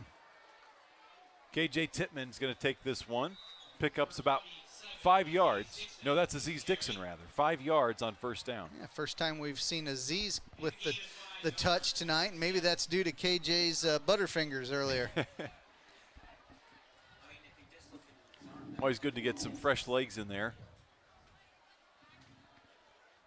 Dickerson to throw on 2nd down. Zings it across the middle, looking for Minix, and a bit behind him. Yeah, just a little behind him. I like the throw, but it looked like Henry O'Keefe thought he was open as well. But what wide receiver who comes back to the huddle doesn't think he's open? I was going to say, I think we've heard that before. As a former quarterback myself, I can attest that every receiver who ever came into the huddle thought he was open on the last play. And they were all right. So 3rd down, 44 seconds on the clock. Clock stopped with the incompletion. And spread formation for the Saints, twins to each side. Here's Dickerson. Fires it over the middle. This time he's got a completion. It's O'Keefe inside the 5, and it's going to be 1st and goal. Yeah, clock's going to stop on the 1st down in high school football until they reset the chains. So it's going to start back up here with 36 seconds left as soon as they set those chains. And there it starts. Nice clock management so far on this drive. And we tick down now inside 25 seconds to go. Dickerson under center, hands it to KJ Tittman inside the 5, churning his way, and going to be down about the 2. Yeah, they're going to have to use that timeout. I thought for sure that was their 3rd and final, but the scoreboard appears to say they've got 2 left. Yeah.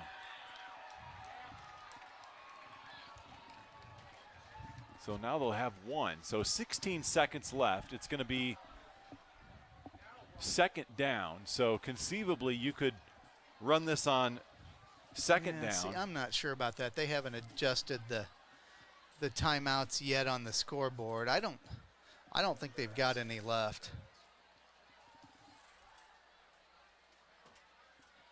Yeah, if that's the case. That changes your play calling in a big way with 16 seconds. So exactly. You're probably in a situation where now you're going to put it up to Sioka.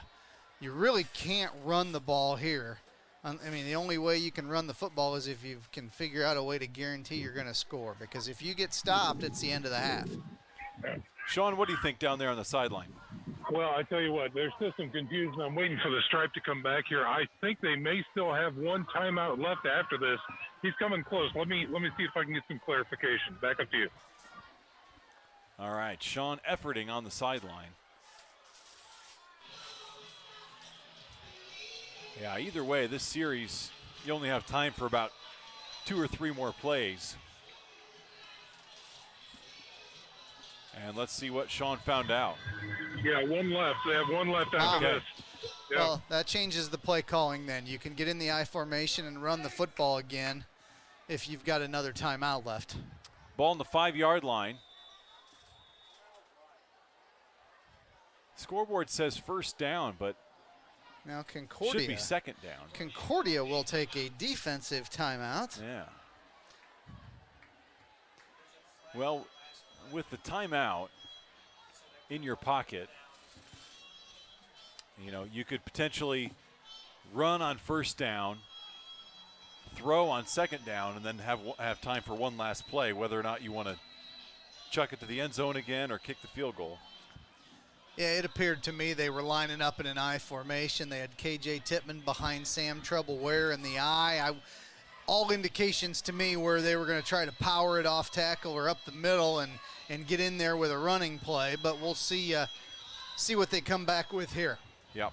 And you have that luxury when you've got a timeout in your back pocket.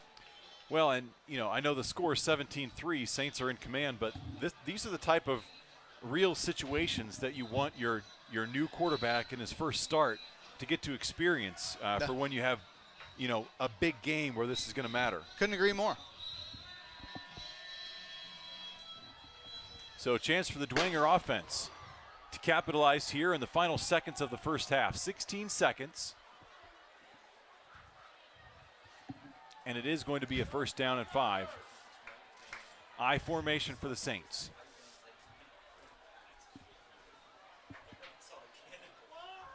Cannon just went off with the ROTC. I think that was a premature shot down there. I don't know. They didn't hit Sean, did they? He's down in that area. I'm good. All right, that's good news. They wanted to, but I have spider-like reflexes. Yeah.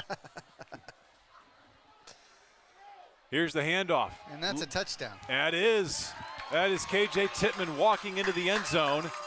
And he says, forget the timeout, forget the throw to Sioka. I'll just walk this in myself. All immaterial at this point. Yep. And did a nice job of bouncing that outside. Sam Troubleware made a nice block on off tackle, and KJ saw a lot of maroon grass, field turf there wide open into the end zone. So the Cadets give the Saints a short field off of the punt, and Bishop Dwenger capitalizes. Here's a little trickeration. 2-point conversion is good. How about that? Looked like Simon Garrett on the receiving end. Yeah, getting a bit of everybody involved there. One of their tricky sort of swinging gate kind of extra point plays, and something else that future defenses will have to prepare for. So 11 seconds left in the first half. We'll keep it right here. Saints now on top 25-3. And really nice job managing the clock on that 2-minute drive. Yeah, it really was. Did a good job. Bodie did a nice job at executing. And, offense, after a really slow start, has picked it up a bit. And, Concordia, unfortunately, really has mounted no sort of defense against them so far. Right. So 11 seconds left. You expect the Saints to kind of pooch this one down the middle. And another score update there. Homestead is now asserting itself over North 27-7. Snyder on top of Wayne 21-0. Lures in control over Northrop 28-0. And Carroll over Southside 28-0. No real surprises there. No, it was a rough night, quite honestly, for matchups locally in high school football. Big bounce. Ball is still live and now picked up. I saw about 2 games on the slate that I thought could be even within a single-digit point spread, to be honest with you. Just kind of a stinker night for high school football and competitive games. I'm going to guess East Noble, Norwell. Was that one of them? Maybe. Adams Central, South Adams, although I think Adams Central probably wins that by more than 10. I think so. I think East Noble beats Norwell by more than 10 as well, so I'm not sure there were any real close battles out there tonight in the high school football landscape. Maybe New Haven, Columbia City. Yeah, maybe. So we'll take a knee and call it good. It's going to be halftime here at Zollner Stadium, and after 2 quarters of play, your Bishop Dwenger Saints are on top 25-3 over the Concordia Cadets. We'll step aside, be back with our halftime show. You are watching Bishop Dwenger football on BDHS Media Productions.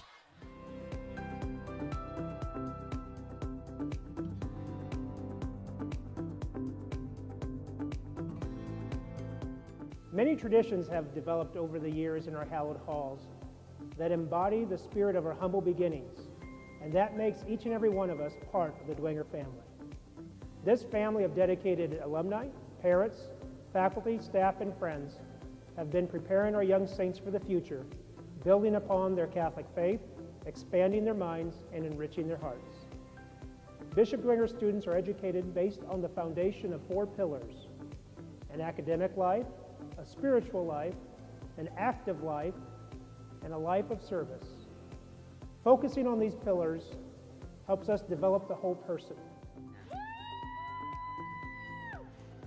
We often speak of the Dwenger family, an indescribable sense of community, a focus on tradition, and love for our faith create a special and powerful bond for all of our saints.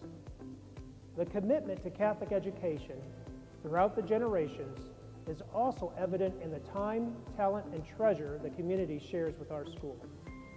We are so blessed by the generosity of the Dwenger family, who are loyal to our school in its effort to cultivate citizens of 2 worlds. When our students graduate with a priceless Bishop Dwenger diploma, they also have a deeper appreciation of the Catholic faith, a strong sense of their civic responsibilities, an achievement of academic success, and an unparalleled ability to balance their studies with extracurricular activities. This is what it means to be a saint.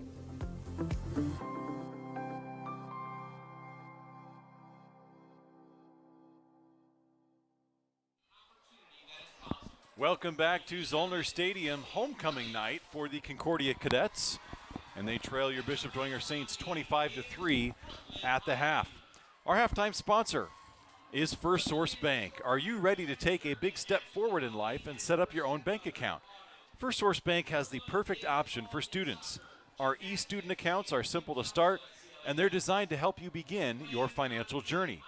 Check it out at firstsource.com. That's 1stsource.com. Well, Corey, 1 half of play in the books, and the Saints having no issues with the Cadets as we anticipated. Tonight, as we discussed in the pregame, more about kind of checking some boxes for the Saints. And I think they've checked a number of those in the first half. Yeah, they've got their swagger back on defense, which was important for sure based on the last couple of weeks. Offensively, I like some of the things that they're doing. I like when they spread it out and get it to their playmakers and run the football out of the spread formations. I'm just not sold that they have the hogs up front this year to be able to line up in a 2 tight end power look and beat a Snyder or a Zionsville or some of the big 5A teams they need to beat. Well, and we've talked about that throughout the season, is you have to be willing to cater your offense to the personnel you have. And I think by going spread, it allows you to do that a little bit better. Absolutely. It spreads out the defense, and I think it opens up your running lanes for your run game better than the packed-in double tight does. Right. And, oh, by the way, you have a couple weapons to throw to as well. Yeah, and you got to continue to work them in and get them the football. I mean, those guys need more touches than they're getting right now.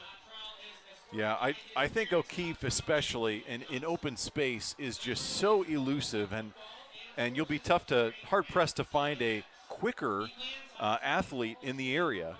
Someone, especially when you look at someone able to stop on a dime and without losing any acceleration. So the next phase to this offense as well is they've got to find easy catches for Rocco Sioka, because it seems as if the only thing we really throw to him is that fade ball, and we've got to find a way to get him the ball more often, because a 6'6" wide receiver is a weapon in high school football, and they're just not utilizing him well enough so far. Well, he can win a jump ball situation, but to your point, you don't want to just put him in jump ball situations. Yeah. He's able to run a lot better routes than that, and that's one area I think he's developed as he has progressed. So let's check in with Sean McBride on the sideline right now. Sean, can you share some first half perspectives and potentially tell us about the digs down there on the new field?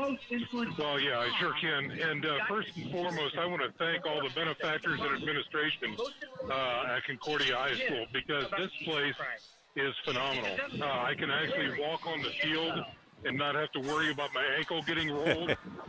I can actually look down the field. I don't have to stare at the ground and wonder if I'm going to trip.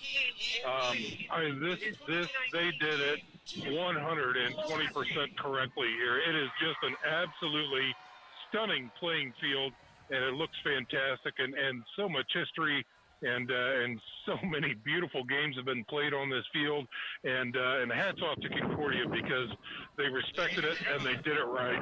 So yeah, when it comes to the first half, obviously for me, what stands out from the sidelines here, KJ, when he gets into that line coughing up the ball, I thought there might be some issues with the mesh point between the quarterback and the running back, but he was actually losing the ball when he got into the interior of the line. So right. I think the quarterback is doing a fantastic job. I really do. I think he's managing the game well. I like the play calling. Again, we had talked earlier about getting for the keys to victory, get the ball into the playmaker's hands. They've done a good job of that. They've given him some high percentage throws to make, and he's done a good job of that. And, as per Dwenger, it all starts up front with the defense. And the defense has done a great job, limiting this offense to 3 first-half points. But honestly, you guys, they need to. If they didn't, then they would have a problem, because let's be honest, the next 2 weeks, they are going to face a different caliber of opponent than the Concordia Cadets that they're facing tonight. No question. Back up to you. Yeah, and that's a great point that you bring up about the caliber of opponent, and two distinctly different offensive units that they've got to defend. Lures is going to spread us out all over the field with 18 different playmakers. That's a little excessive, but it seems like that, quite honestly. And whereas Snyder is going to load up with their big offensive line and just try to run you over up front. Yep. So two distinctly different but effective ways of producing offense. Well, and you mentioned it right there. The Bishop Dwenger defense is going to have to be up for the task. And so in that regard, nice to see them with their backs against the wall a little bit tonight, having to show out, and they did just that. I do want to echo Sean's comments on this stadium. This is just it's beautiful not only for the football team, but they now get to host their own boys and girls soccer games. That's not something they did at Zollner Stadium with the old field. And it affects the track. There's new track surfaces. They resurfaced the tennis courts. This is just a comprehensive update that affects multiple sports across the board, not to mention the nice video board and improved sound system. So hats off to the, as Sean said, the benefactors and the folks out here at Concordia High School. All right, let's take a look at the first half stats with Kevin Thompson. Kevin, what do you have?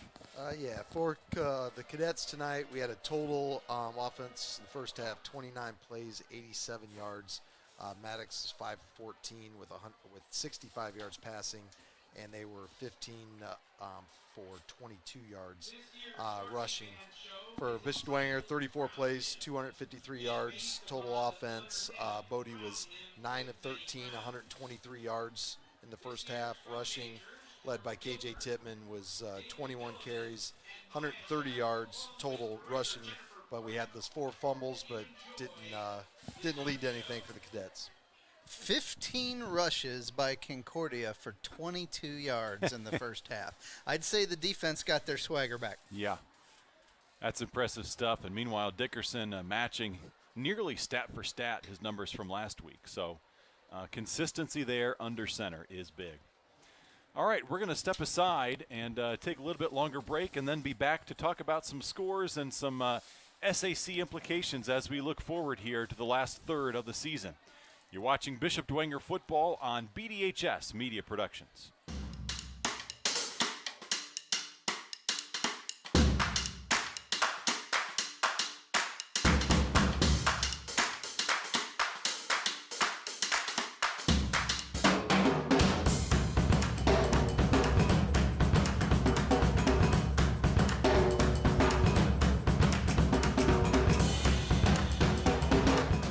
Evans Toyota is locally owned and proudly supports Bishop Dwenger. Let's go Saints! Hi, sports fans. Sean McBride here, inviting you to try the barbershop experience. St. Joe Center Barbershop, located at the corner of St. Joe Center and Maplecrest, prides itself on professionalism, cleanliness, and a family-friendly atmosphere. In their third generation of family ownership, they have a combined experience of over 125 years. Give them a call at 485-6981. It's my barbershop of choice. That's St. Joe Center Barbershop at 485-6981. St. Anne Communities is a senior living community including a rehabilitation center, memory and dementia care, assisted and residential living, as well as a nursing facility that served the community for over 54 years. While offering a Christ-centered environment that is the only place in Fort Wayne that offers daily mass and sacraments. For more information on employment, senior living, or to make a gift to support the first floor renovation campaign, please visit us at our website or give us a call.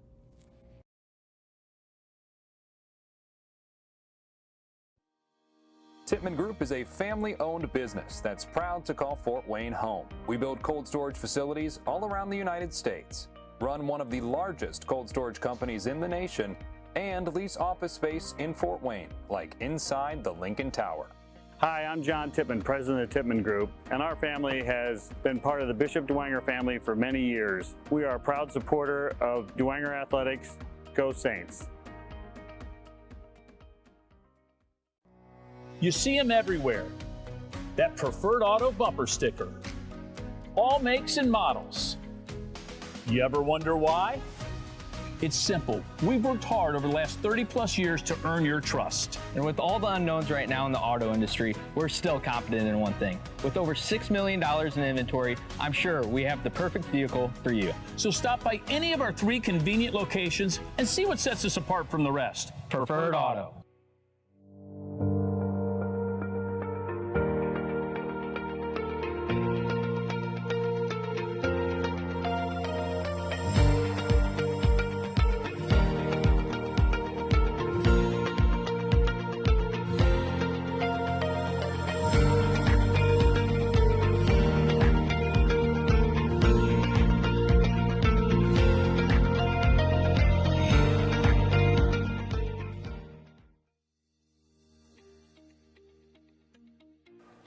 You know, there's 3 kinds of people in this world: those that get the numbers and those that don't.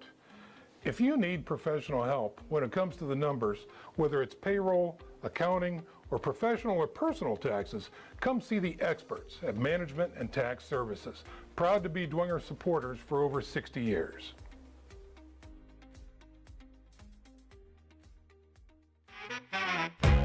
Can First Source help me get more space? We can help with that. Does First Source have banking that can keep up with me? This is open around the clock. Business is booming. Can you help me expand? No problem. Can First Source help me turn this into my own business? We're here for you. No matter what kind of banking you need, First Source Bank can help.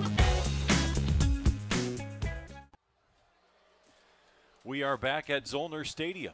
Halftime here as the Saints lead the Cadets 25-3. And as we take a look around the SAC, Corey, obviously Bishop Luers is the team to beat at a perfect 5-0. And then a host of teams following. You've got Carroll with 1 loss, Snyder with 1 loss, both of them in charge tonight. Bishop Dwenger with 2 losses and Homestead with 2 losses, both leading tonight as well. So your top 5 teams all looking to hold serve tonight.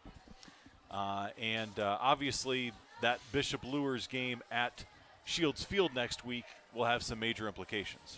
No doubt about it. And, the Saints can, the Saints are going to be the best friend of Carroll and Snyder and so on and so forth, in addition to trying to get themselves back into the race. A lot of people are going to be rooting for the Saints next week. Yeah, that is very true. Right? Snyder is the only other team other than Bishop Luers that controls their own destiny because they have 1 loss and they're yet to play the Bishop Luers Knights. They meet up week 9. So you could very well have a Knights and Panthers showdown in the season finale with the SAC title on the line. SAC championship game, so to speak. Yeah. Now, we also have a scenario, I kind of consider it a bit of a doomsday scenario in the SAC, where we could have not 1, not 2. I'm going to pull the LeBron James Miami Heat thing here. Yeah. You could have 5 SAC teams all tie for a conference title. That's half the conference would be conference champ. And, of course, to do that, there's a couple things that have to happen. A couple? Yeah. Just a couple. So you've got Homestead. They would have to beat Carroll in week 7. I think that's conceivable. Doable, yeah. Homestead has had the upper hand in that matchup as of late. I think 7 straight victories. Snyder would have to beat Luers in week 9. Which is possible. It's possible, especially the way that Snyder's been improving every week of the season. That would give Bishop Luers a loss. It'd give Carroll, it would get Carroll 2 losses.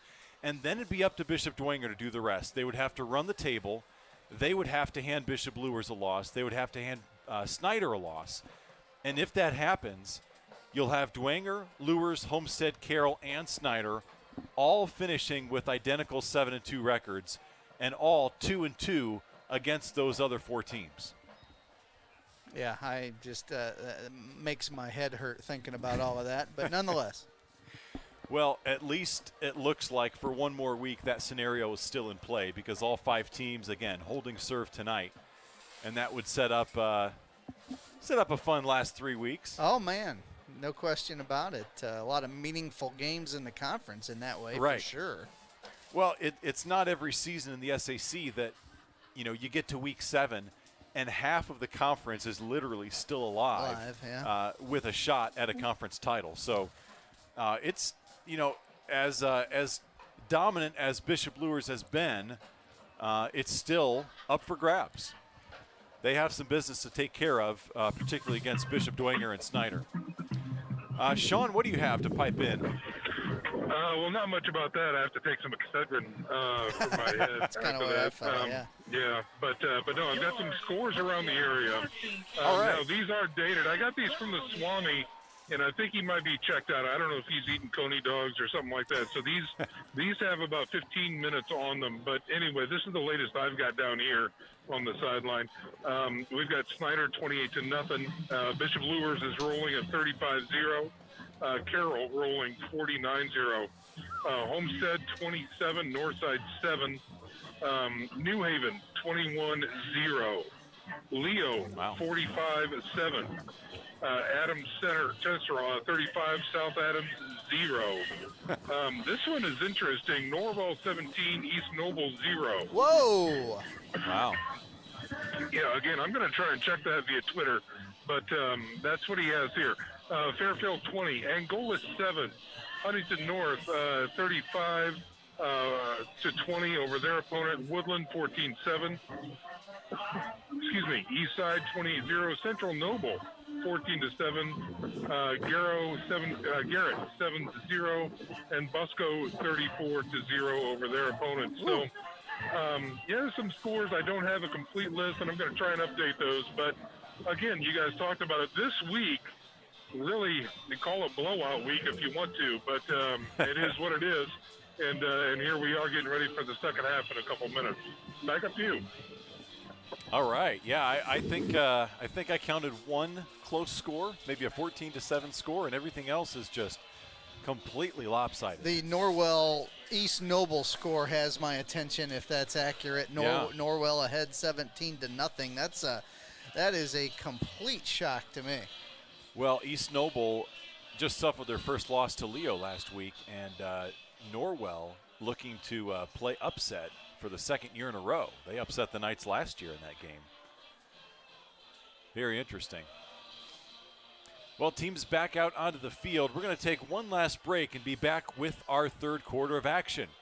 You're watching Bishop Dwenger football on BDHS Media Productions.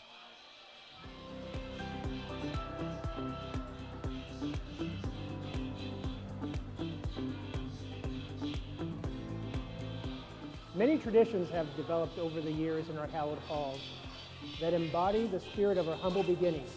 And that makes each and every one of us part of the Dwenger family. This family of dedicated alumni, parents, faculty, staff, and friends have been preparing our young saints for the future, building upon their Catholic faith, expanding their minds, and enriching their hearts. Bishop Dwenger students are educated based on the foundation of 4 pillars: an academic life, a spiritual life, an active life, and a life of service. Focusing on these pillars. Let's have some fun.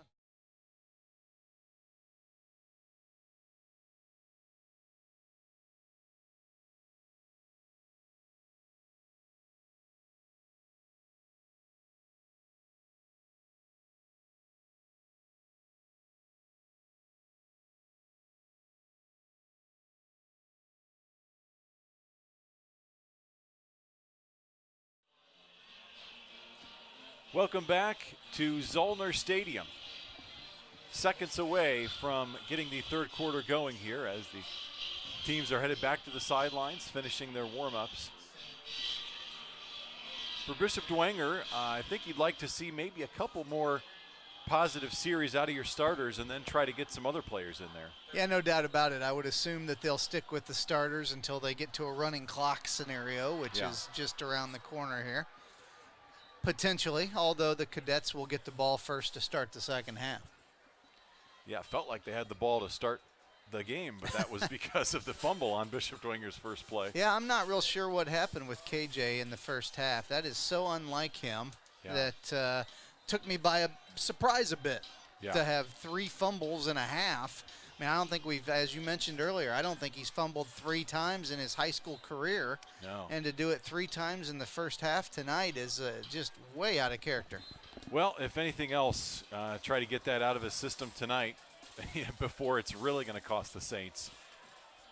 And it just speaks volumes to the Bishop Dwenger defense that they still lead 25-3 despite fumbling 3 times, and 2 of those deep in enemy territory. Yeah, or they're deep in their own territory. Very fortunate, and hey, kudos to the defense for a sudden change situation and rising to the occasion. Yeah. Well, Corey, it's interesting as we look at Class 5A. We mentioned the Saints dropping down to number 9 in the rankings, looking up at the likes of Snyder at number 7. But how about Zionsville, our regional opponent from last year? They've dropped a couple games, a couple 6A squads, and that's one of those teams that might be just they're lurking in the postseason, playing the tough schedule they do. A lot of 6A teams, and I think they were 5-5 when Bishop Dwenger played them last year, and then they ended up making it all the way to the 5A state title game. Yeah, they play in that what is it, the Hoosier Crossroads Conference, I think it is, and. Yeah, it's that's a tough game every week. You've got the likes of Westfield and Franklin Central, Hamilton Southeastern, Brownsburg, Avon, Fishers. I mean, that's a heavyweight caliber conference. So it's not surprising that they've got a couple of losses there. Yeah. Meanwhile, look at the top: Cathedral 5-0, Valpo 5-0, Bloomington South 5-0.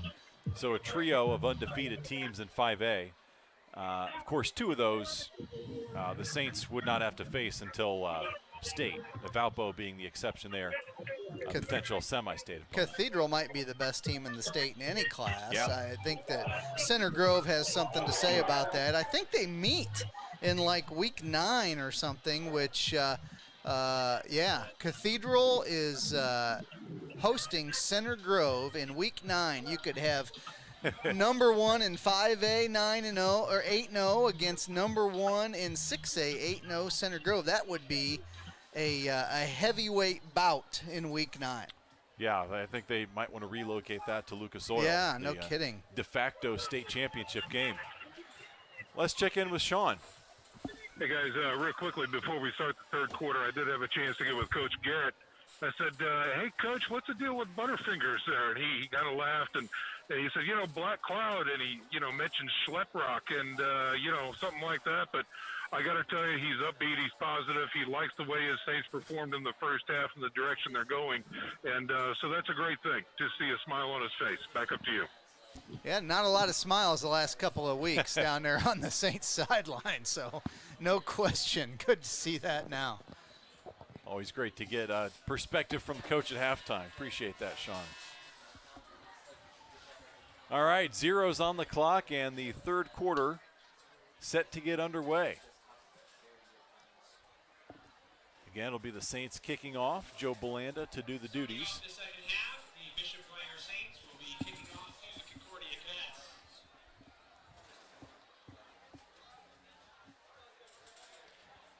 Yeah, so just to finish that thought on 5A, Corey, the first time that in recent memory that the Saints, good chance they will not even be favorites in their own sectional with Snyder there down from 6A this year. So definitely a different element for Saints fans this year. Yeah, first time in 4, 5, 6 years where they've really had a competitive sectional, to be quite honest. Sure.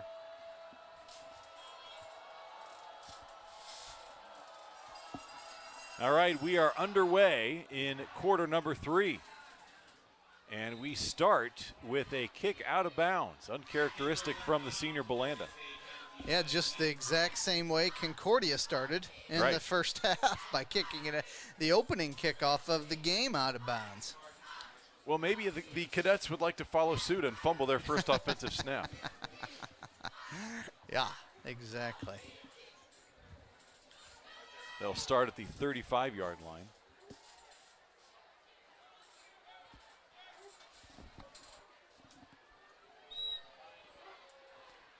Saints defense only yielding that field goal in the first half, despite 2 trips to the red zone by the Cadets.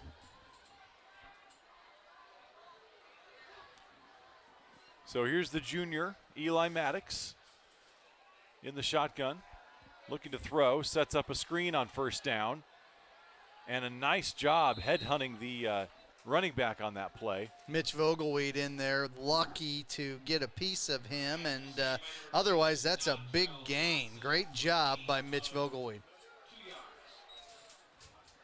Limits the gain to 2. It's going to be 2nd and 8.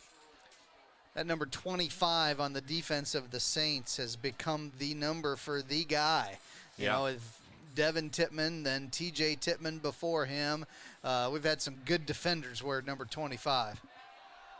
Second down run for Johnson through the middle. He's going to have a nice gain close to the marker.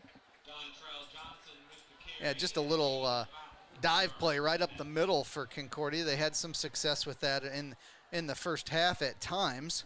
Although you're probably saying, hey, they rushed 15 times for 22 yards. How much success did they really have? Well, that's what you get when the Bishop Dwenger defense does such a nice job getting in the backfield. Those positive plays are negated by the tackles for loss. Johnson looking for the edge, cuts inside, back outside. He's going to have enough for a Cadet first down. Yeah, that's the way that Concordia wanted to start out with their first drive, is move those chains. They'll do just that up to the Concordia 48-yard line.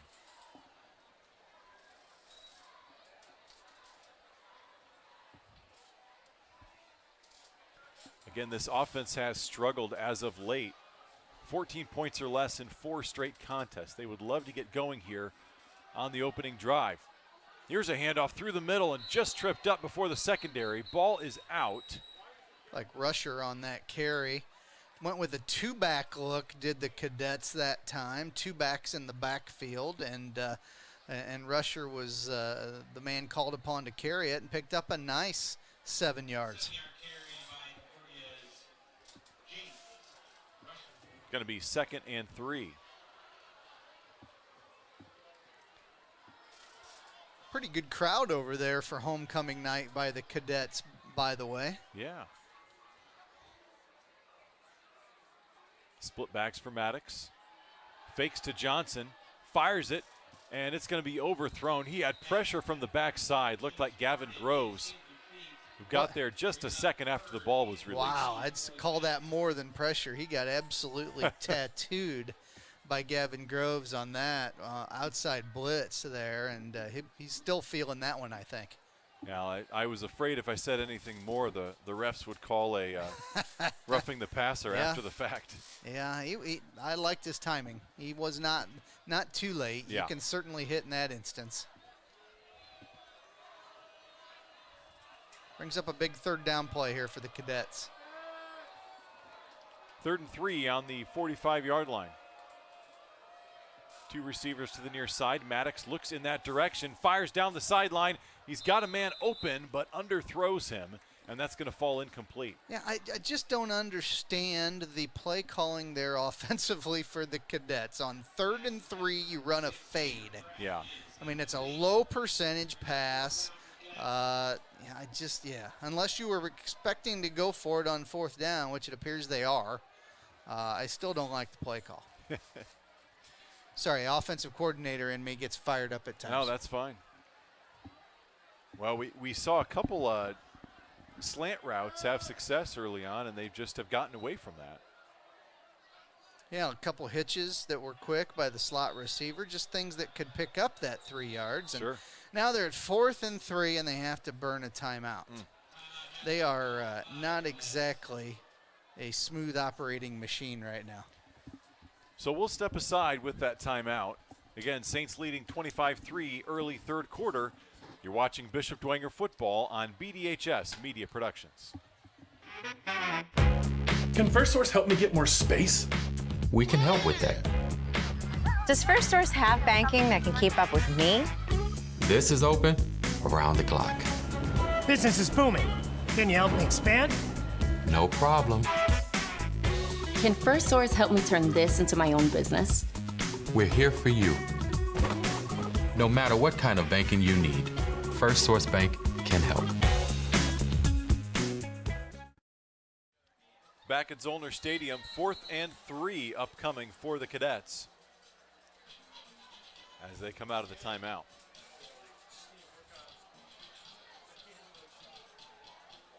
And now a change in personnel.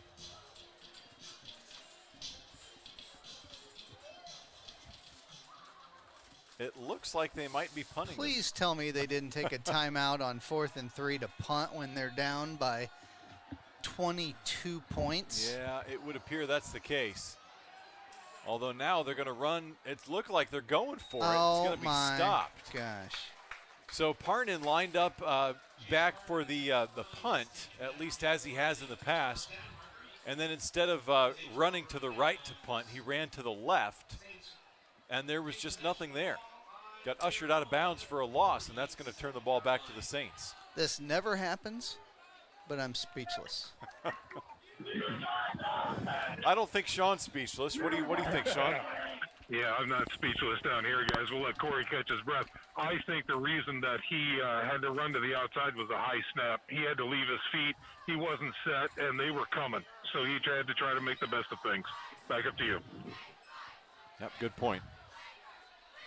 So the Saints take over. Here's Dickerson, sets up the screen and fires that out of the reach of KJ Tippmann. Yeah, they had a pretty good play set up there, it appeared, and just did not connect with his running back on that. 2nd and 10, 9.5 minutes here in the 3rd quarter.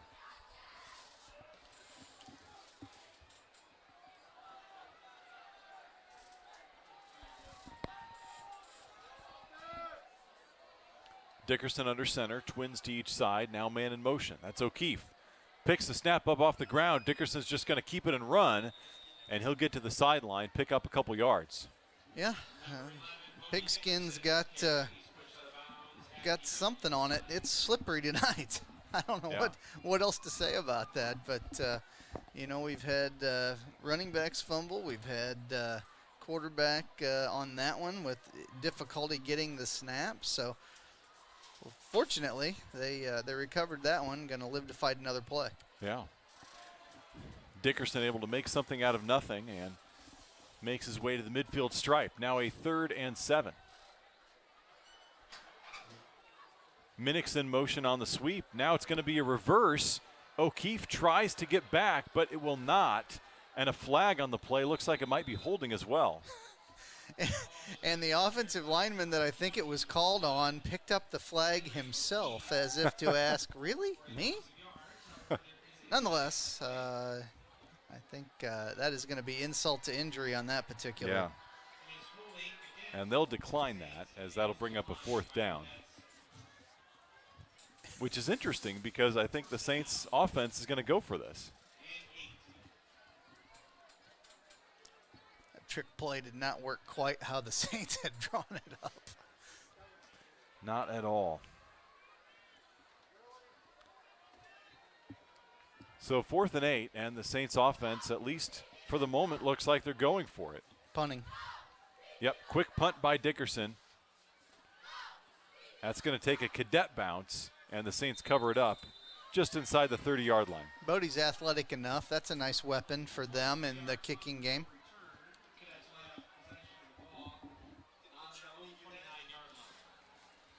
All right, so the Saints come up empty on their first offensive possession of the 3rd quarter.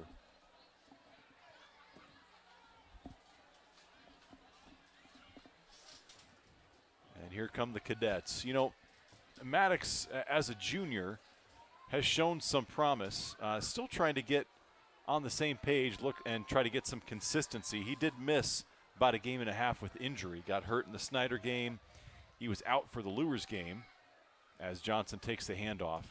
I like him. I like his skill set. I just don't think they've put him in a great position to be successful with what they're running. Right, right. The play calls have a lot to do with that. And the design. I mean, just, you know, everything seems to be a fade route down the field, which is a low percentage pass. I just can't really figure out what they're doing offensively. They don't have much of an identity, quite frankly. Yeah. You know, both of his touchdown passes last week against Northrop, I know they were late in the 4th quarter, but he put the ball right where it had to be on those passes. Or, you know, they were both kind of down low where the receiver could go down and get them. The defender had no shot at it. So, yeah, definitely shows promise. Shows some nice ball placement, and that time he's going to go down in the backfield as the Saints reach him for a sack. Nice job in there by the Saints D-line. Cole Carey, it appeared, maybe linebacker. I thought it was a D lineman, but it was Cole Carey. He's had a good game tonight on defense for the Saints. Yeah.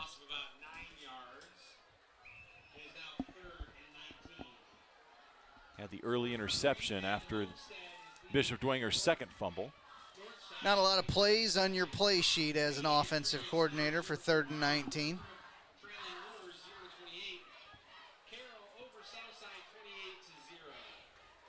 And Maddox is going to burn their 2nd timeout of the 2nd half. Well, we'll step aside. You're watching Bishop Dwenger football on BDHS Media Productions.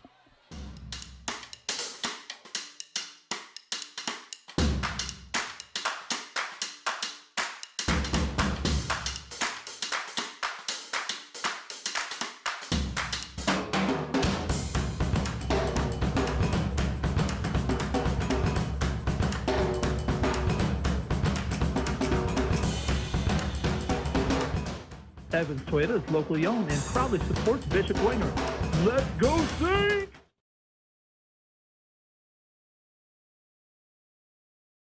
Guys, we're going to call this week 42, and the reason I say that, we've got a few scores updates here. Homestead, Lures, and Snyder all reaching 42 points so far in their games tonight. The biggest ones here, Homestead 42, Northside 7. And, yeah, like we said, it's kind of blowout week here in the SAC. Back up to you. Whew. Yeah, That's a lot of points.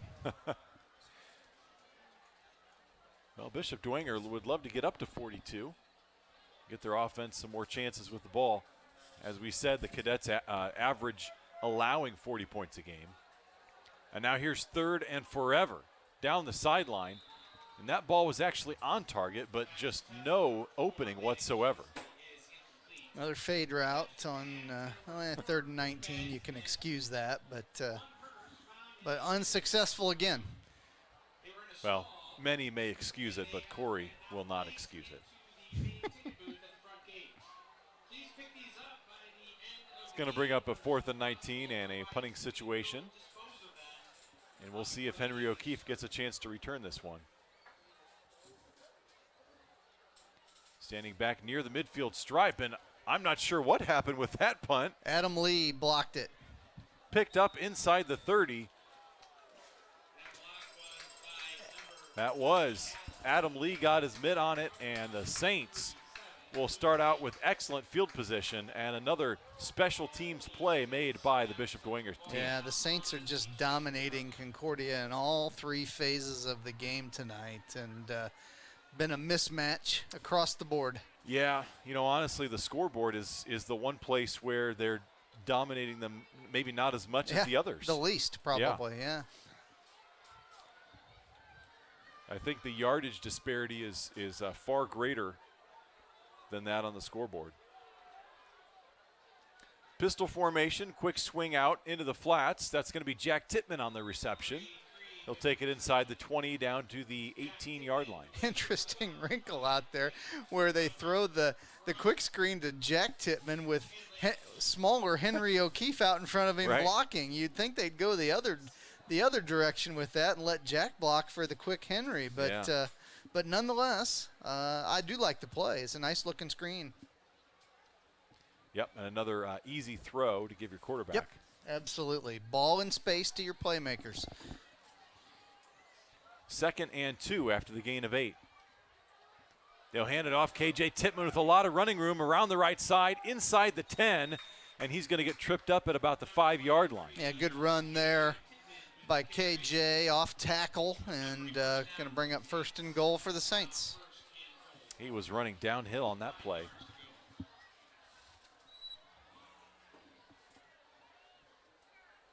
Seven minutes to go in the 3rd quarter. Saints on top 25-3 and looking to add to their lead.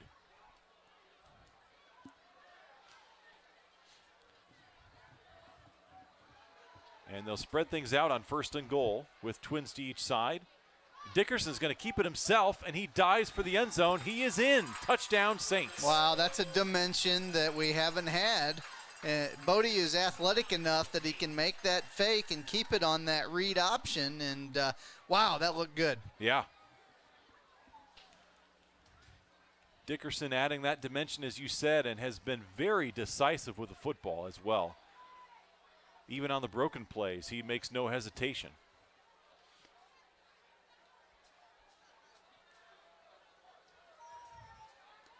It's going to get significantly tougher over the next 2 weeks, but I sure like the way he's played tonight. Yeah.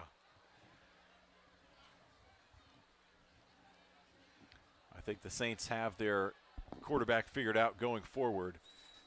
Played musical quarterbacks for a while, and Dickerson has found his way into the starting role. PAT is good. Your score, 32-3, Saints on top here in the 3rd quarter. We'll step aside. You're watching Bishop Dwenger football on BDHS Media Productions.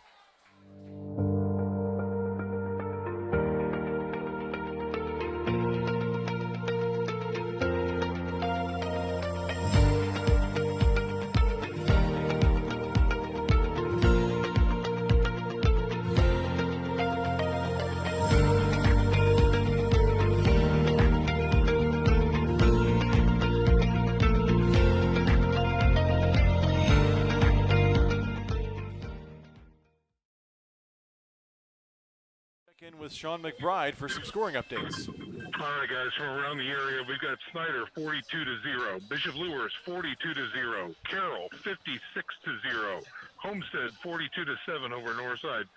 New Haven 21-0. Leo 59-14. Adams Central 48-0 over South Adams. Still Norwell 17, East Noble 0. Fairfield 20, Angola 14. And another big one, excuse me, is we've got Busco 40-0. Back up to you. Wow.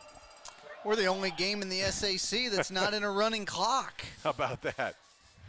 Thanks to Sean for those updates. Our post-game restaurant visits, all the other games fans are going to beat us there. Running clock. It's the night of the running clock throughout Northeast Indiana. That sounds like a horror movie. Yeah. Gee whiz. Yeah. You know, the competitive balance is it's a fickle friend. Some nights you have it, some nights you don't.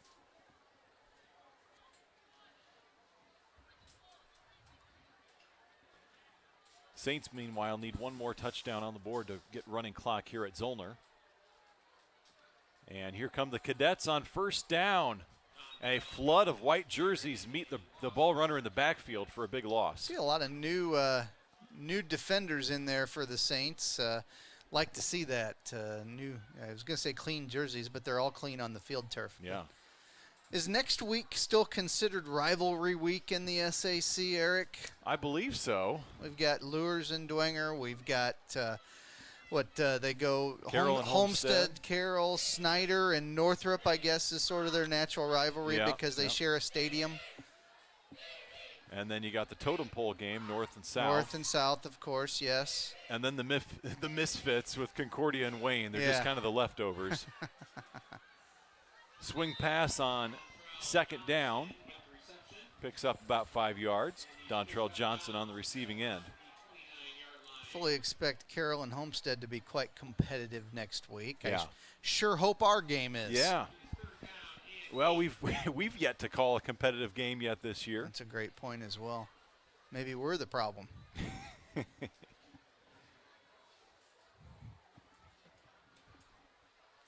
Yeah, it's interesting looking ahead to that Lures game at Shields Field. You know the Saints are going to be amped up for it. It's just a question of, can they slow down those playmakers? Empty backfield for Maddox. Swings it out on third down, incomplete. And fourth and long upcoming. Yeah, I can't tell you how many playmakers they have, and I also can't tell you at how high a level their quarterback, Carson Clark, is playing at right now. He is just playing some fantastic football for a high school quarterback, and really impressed where he's come from over the last 2 to 3 years. When he started his first start against the Saints as a sophomore, correct? Yep. Yeah. We thought, wow, he's got a long way to go, and he has come that far and then some. Another punt with not much space and does not get very far at all. They'll cover it up at the 42. That's where the Saints will take over. Corey, to your point, I was going to bring that up as well, how Carson Clark's quarterback journey has come full circle, because he's going to have a shot next week to break the SAC passing record at Shields Field, the same place where he started his first varsity game 2 years ago. He came into this Friday 478 yards away from former Bishop Lures great James Kanapke. And assuming that Clark doesn't break it tonight, that is. Yeah, no kidding. Northrop, you never know. 478 yards. That's a lot. Sioka on the catch and muscles his way forward for a couple. It's just going to be a historic night at Shields Field as Carson Clark guns for that record. Just incredible number. He's closing in on 6,000 career passing yards. That is just phenomenal. And who would have ever guessed that he would be in that situation with the way that he looked like a deer in the headlights that first start as a sophomore against a really good Saints team. Well, Jeff Becker has a chance to surpass Kanapke's total this season as well. Yeah, that's a couple of playmaking quarterbacks that have been 3-year starters at their respective schools. That's a big deal. Yeah. Dickerson connects with Sioka once again. Going to be up close to the marker.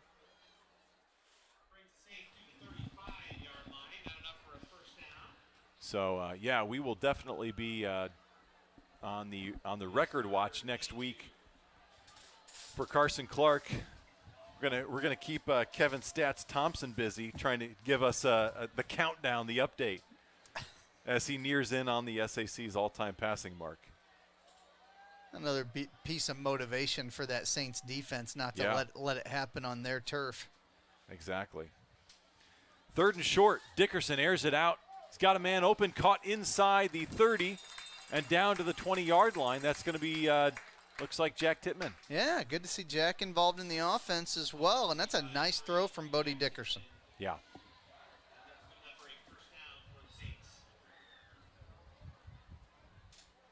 So first down in the red zone as the Saints are on the move.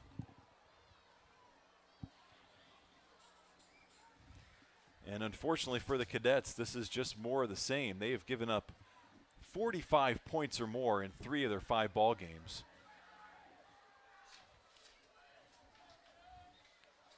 Snyder, Lures, and Homestead being those 3. Ooh. Looking for Sioka, nearly picked off, and then bobbled it enough that Sioka almost made his way back to the football. He usually makes that catch when he can get one hand on it, but wasn't able to come up with that one.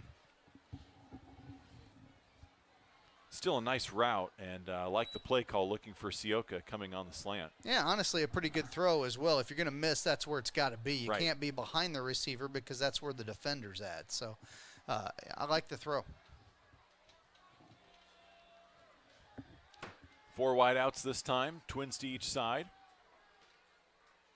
Dickerson will hand it off. Aziz Dixon picks his way inside the 10-yard line. He's going to have a 1st and goal for the Saints. Nice change of pace there, going to Aziz. It's like we've got the ball at about the 8-yard line. Not quite a first down. I think that's a first down. Yes, no, maybe. No, they can't decide. Yeah, I'm going to measure. No. They're going to talk about it. The marker had already been changed to first down. It looks like nobody decided for sure. He's still looking it over. First down. Now it is. I just don't think he wanted to spend the time to measure. That could be the case.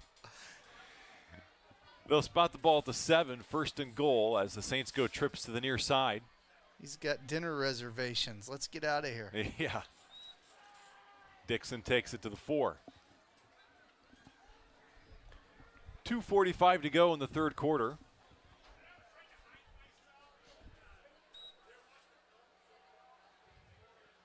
Jack Tittman back in the game at tight end.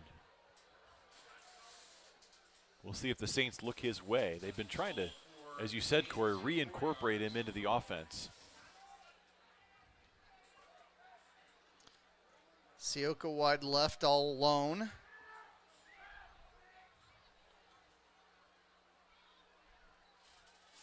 Looks to the right. Dickerson tucks it and runs, and he is going to walk into the end zone for 6. What a great decision. Pull that down and find real estate to get it into the end zone. I think for all intents and purposes, they had fades called on both sides, and he didn't like it, saw some open ground, and took off for the score himself. That's a great decision by Bodie Dickerson.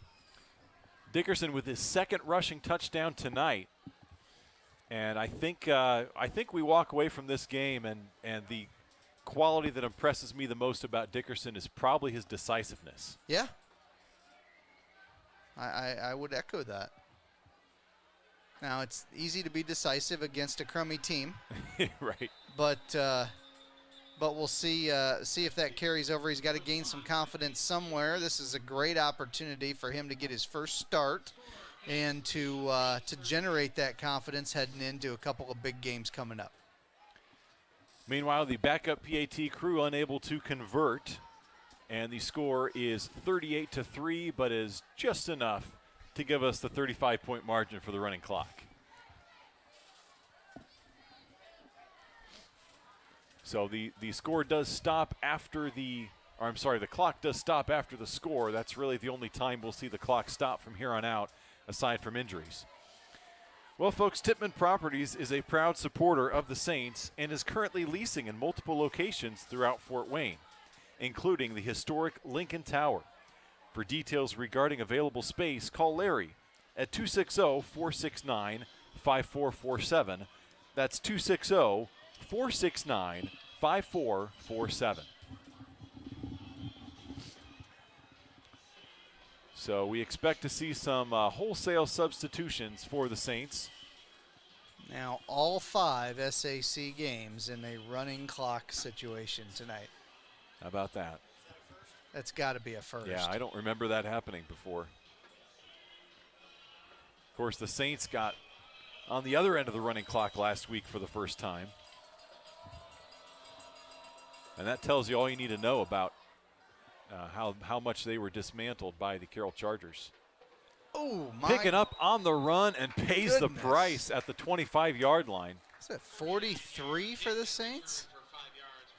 Ben Jackway? No, maybe. Looked like might have been 22. 22? I'm sorry. Really? No, 42. 42 maybe. Sean? Sam Pease with 22. Yeah. Sam Pease is 22. Oh, wait. No, he graduated. He graduated. Sorry. We got TJ Tittman at 22. I don't think that was 22, but I could be wrong. Regardless, it was a stick. It was.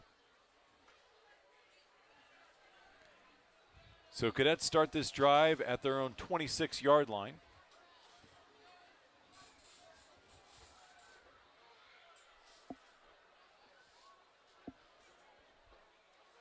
Here's a snap and through the middle, just a couple yards there.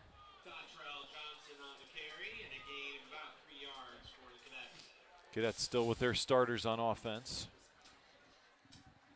Down to a minute left in the third quarter.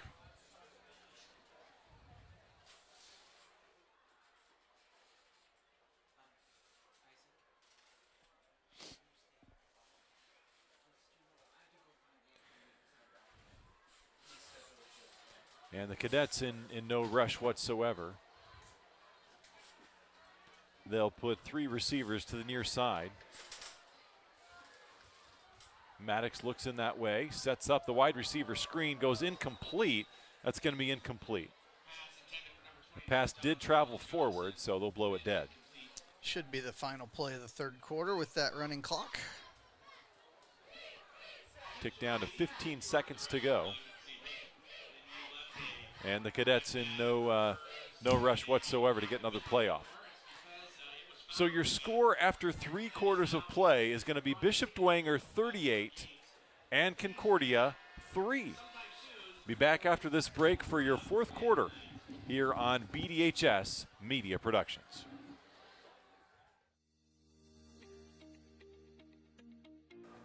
You know, there's 3 kinds of people in this world.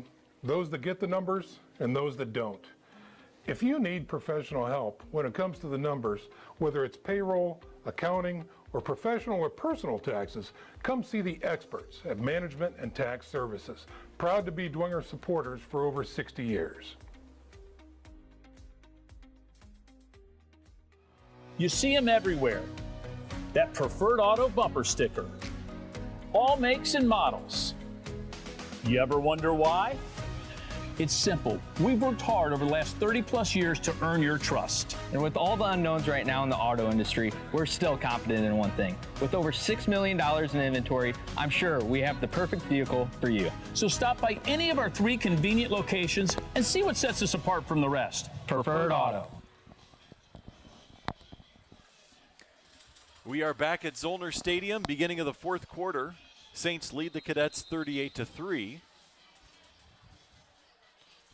And Corey is always peering over the shoulder of Kevin Thompson, looking to steal some of his thunder.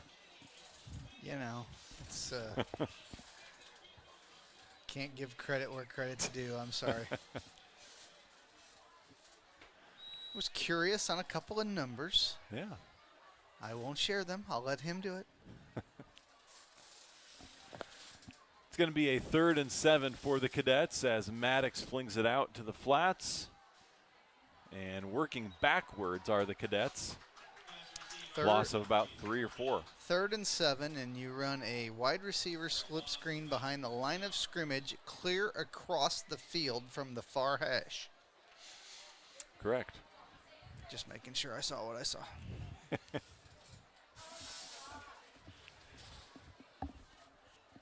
All right, 4th and a punting situation for the Cadets.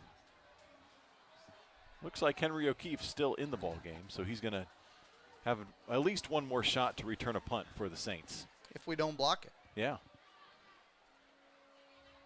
Which I think we've gotten a piece of like the last 3. Seems like it. High snap and a flag. Might have been delay of game.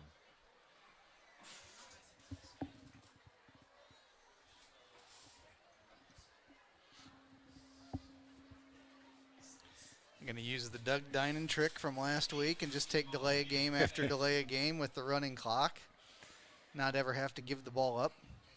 Well, usually that would be the team that's winning that would do that. Oh, yeah. That's a good point.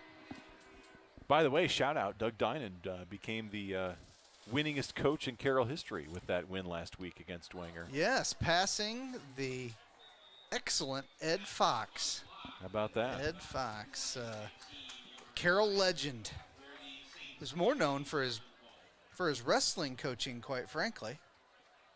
More Carroll trivia for you tonight, Eric. Yeah. What else you got? Legendary Ed Fox. So, as Corey called it, Saints again getting the pressure on the punter and causing another block. So the Saints actually will take over at the Cadet 19-yard line.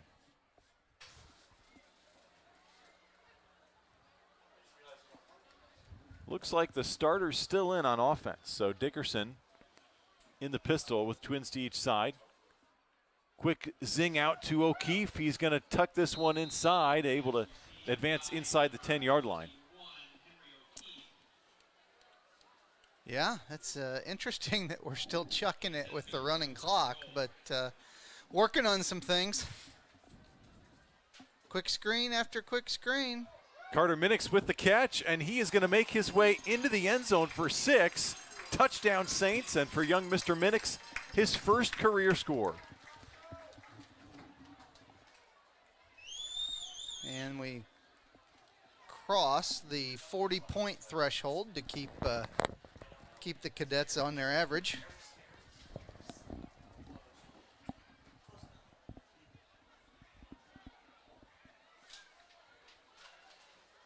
New kicking situation in. Looks like Ryan Ward is going to get the opportunity to boot through the extra point, the lefty. Good hold, good kick, and it is good. That's going to make your score Saints 45 and Cadets 3 here in the fourth quarter. We'll step aside. You're watching Bishop Dwenger football on BDHS Media Productions.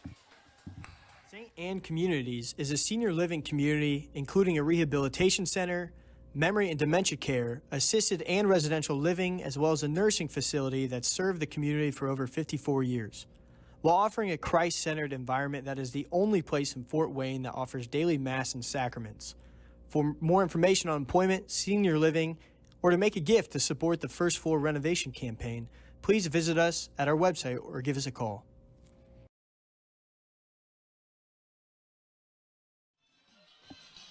Welcome back to Zollner Stadium, 45-3. The Saints all over the Cadets.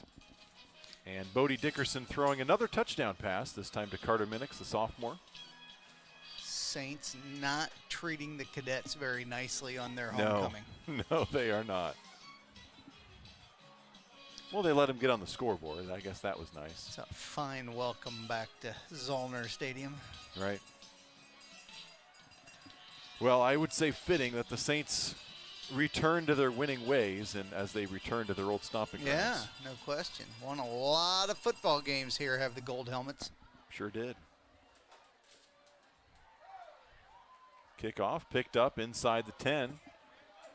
And one of their better returns out to the 21-yard line, but the ball is out. See if they mark him down or not. Kaczynski, I think, on the return. Ball came out, I think, after the whistle.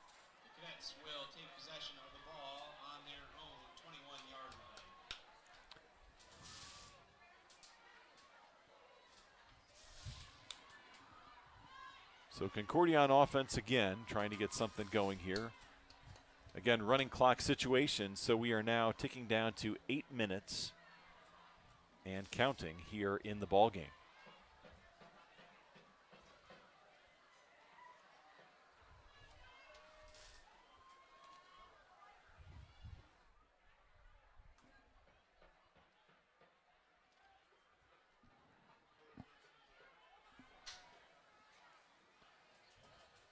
Here's a snap.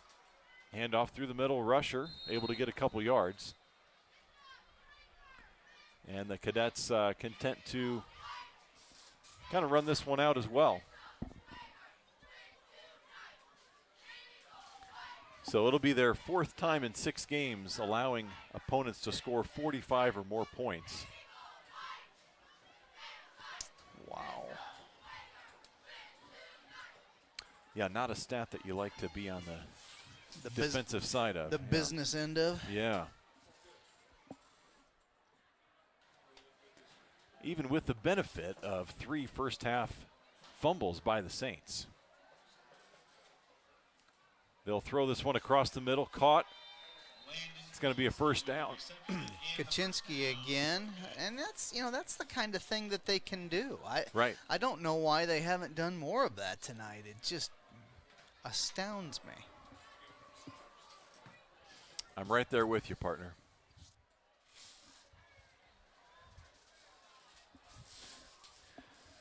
Fresh set of downs, 1st and 10 on their own 34-yard line. Maddox unloads, nobody open, so he'll just chuck that out of bounds.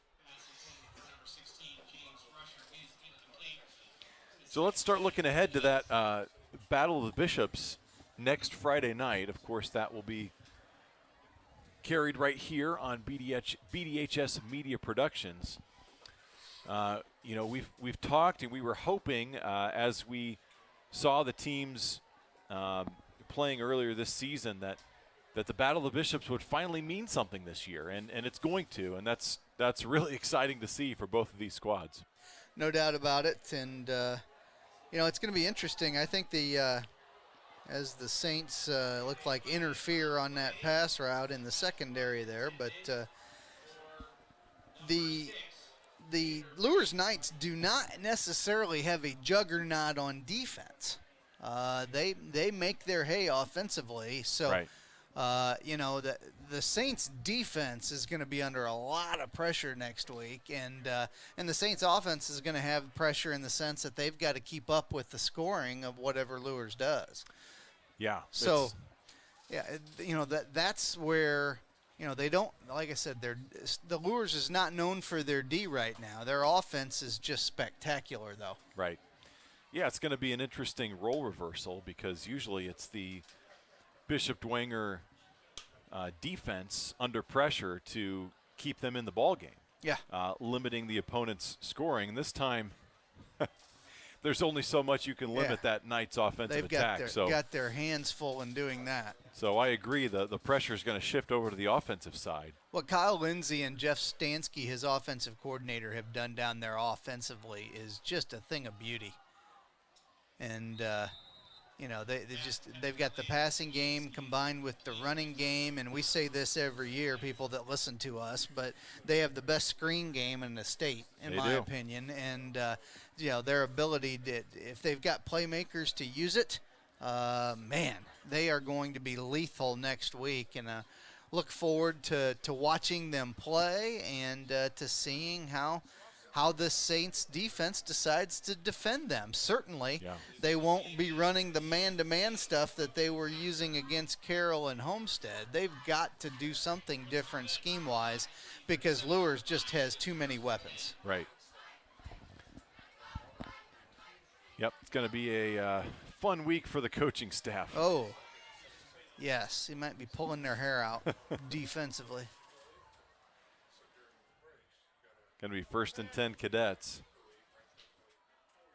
Whoa. And Rusher absolutely gets lit up. Number 90 for the Saints in there, Mitchell Bayermeister, sophomore, laid the wood to Rusher, and he did not get up yet. No. In fact, Rusher is not moving on the turf out there. That was just a brutal hit. Quite legal. Met him head on, but rusher's going to be down, and the training staff's going to attend to him. So we are going to step aside as they do so. You're watching Bishop Dwenger football on BDHS Media Productions. Hi, sports fans. Sean McBride here, inviting you to try the barbershop experience. St. Joe Center Barbershop, located at the corner of St. Joe Center and Maplecrest, prides itself on professionalism, cleanliness, and a family-friendly atmosphere. In their third generation of family ownership, they have a combined experience of over 125 years. Give them a call at 485-6981. It's my barbershop of choice. That's St. Joe Center Barbershop at 485-6981. Back at Zollner Stadium, great sign as the cadet player able to get up and walk off on the field under his own power. James Rusher was able to walk off, and that was good to see. He took quite a lick there from Bayermeister of the Saints, and again, a very legal hit, but a strong one, and good to see him up and off on his own power. Going to bring up, let's see here, about a 2nd and 13 for the Cadets. Clock is going to start rolling at the snap. Cadets trying to find the end zone for the first time tonight. Nice pass on the out route over there, down to the 30-yard line, picking up about 8 yards. Kaczynski, again, another one of those plays that I think they would have had success earlier in the evening if they'd have used it some. Just a quick out route, gets the ball out of the quarterback's hands quickly, and he makes an accurate throw, and it's a nice pitch and catch to pick up almost 10 yards.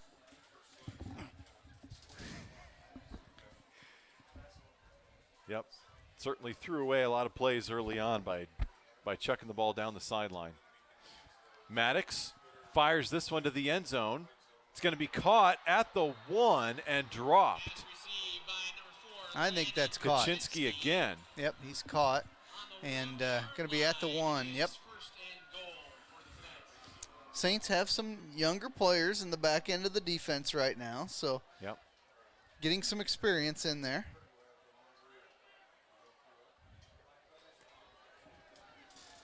Trying to keep the Cadets out of the end zone, and they will, at least for one more play.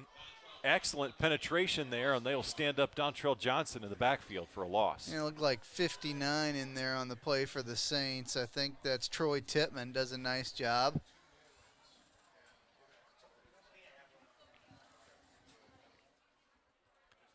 Second and goal, and they are kind to mark that ball at about the 1.5-yard line. Inside of 2 minutes left in the game. Only a couple more cracks at this for the Cadets. Second and goal, Maddox, pistol formation. Johnson this time gets the ball, and the ball is out. Trying to reach forward for the end zone. Looks like he was able to recover his own fumble, but still at about the 1 foot line. Yeah. Dangerous there as he exposes the football reaching for the end line. And they're going to be inside a minute to play by the time they get this next snap off.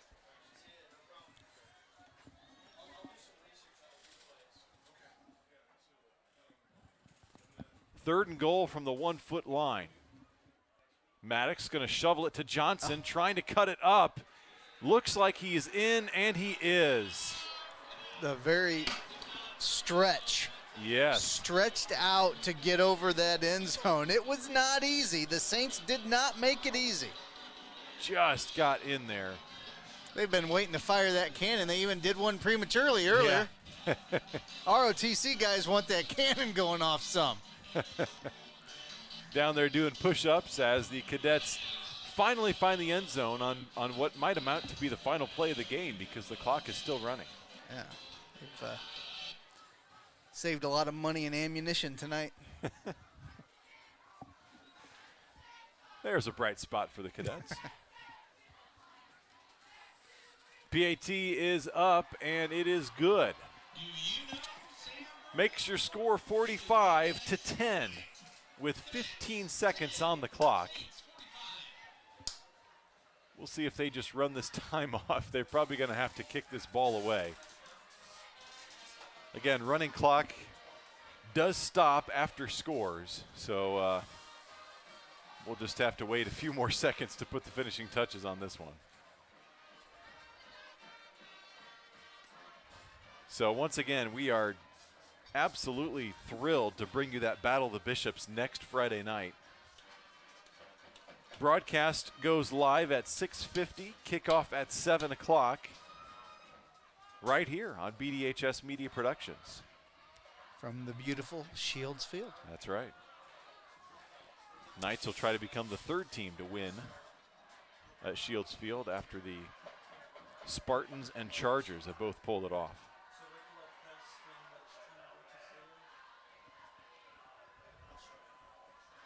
Boy, the Knights, I mean, as if they're impressive, or their resume is not impressive enough already with 2 wins over 6A powers. They'll get a couple chances against Bishop Dwenger and Snyder here in the last couple weeks. I can't think of a 2A team that's going to be as battle-tested as Bishop Lures heading into the postseason. No, there just isn't, and I was hopeful that my Eastside Blazers would have a shot to dethrone them in the sectional, and they still might, but I feel as if Lures has improved even from last season when the Blazers took them to the wire. Yeah. I'm not sure Eastside has the firepower to stay with them this year. Now pop this one up, and the Saints on the return up across the 40-yard line. That's Owen Zimmerman. I think that will do it. That will. Both teams will come to the midfield stripe to shake hands as the clock hits 0. Your final score from Zollner Field, 45-10, the Saints over the Concordia Cadets. We'll step aside, be back to wrap things up after this on BDHS Media Productions. Tippmann Group is a family-owned business that's proud to call Fort Wayne home. We build cold storage facilities all around the United States, run one of the largest cold storage companies in the nation, and lease office space in Fort Wayne, like inside the Lincoln Tower.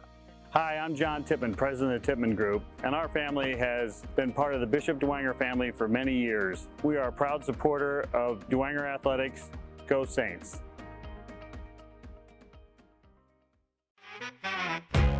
Can First Source help me get more space? We can help with that. Does First Source have banking that can keep up with me?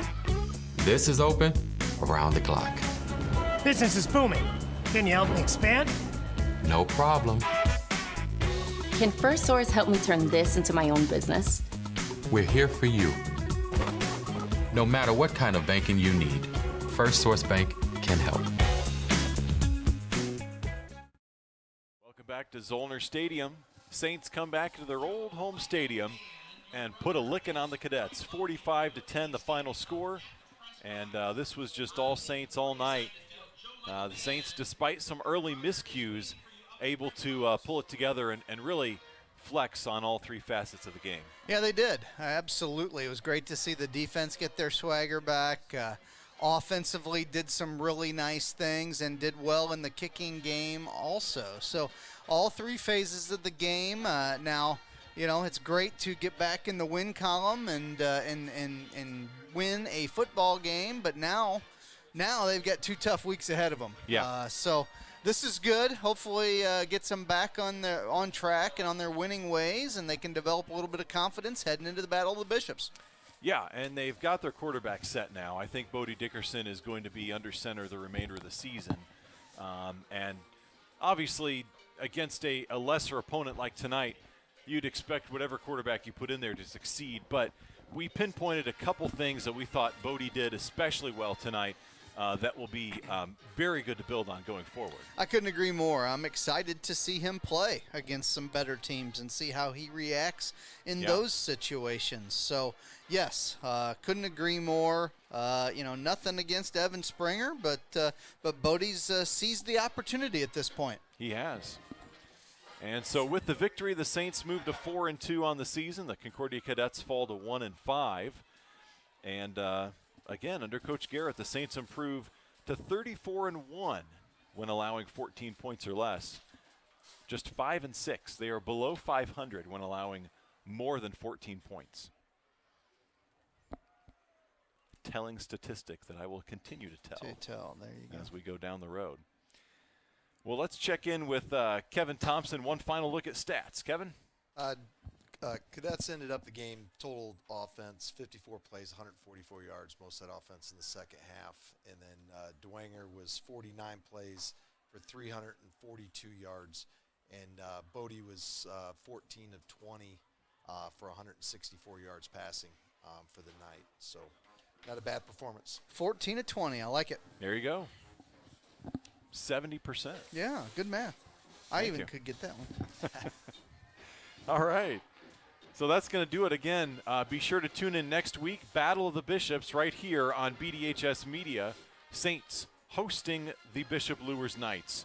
And we are excited to bring that one to you 1 week from now.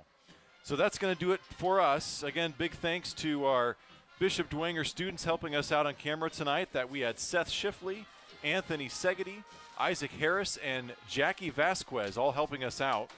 Also, big thanks to Parker Knoll for getting us on and running the show tonight. Sideline reporter was Sean McBride, our statistician Kevin Thompson. For Corey Kitchen, I'm Eric Pete, thanking you for tuning in to tonight's broadcast. We hope you enjoyed watching it as much as we enjoyed bringing it to you. May God bless you. You're watching Bishop Dwenger football on BDHS Media Productions.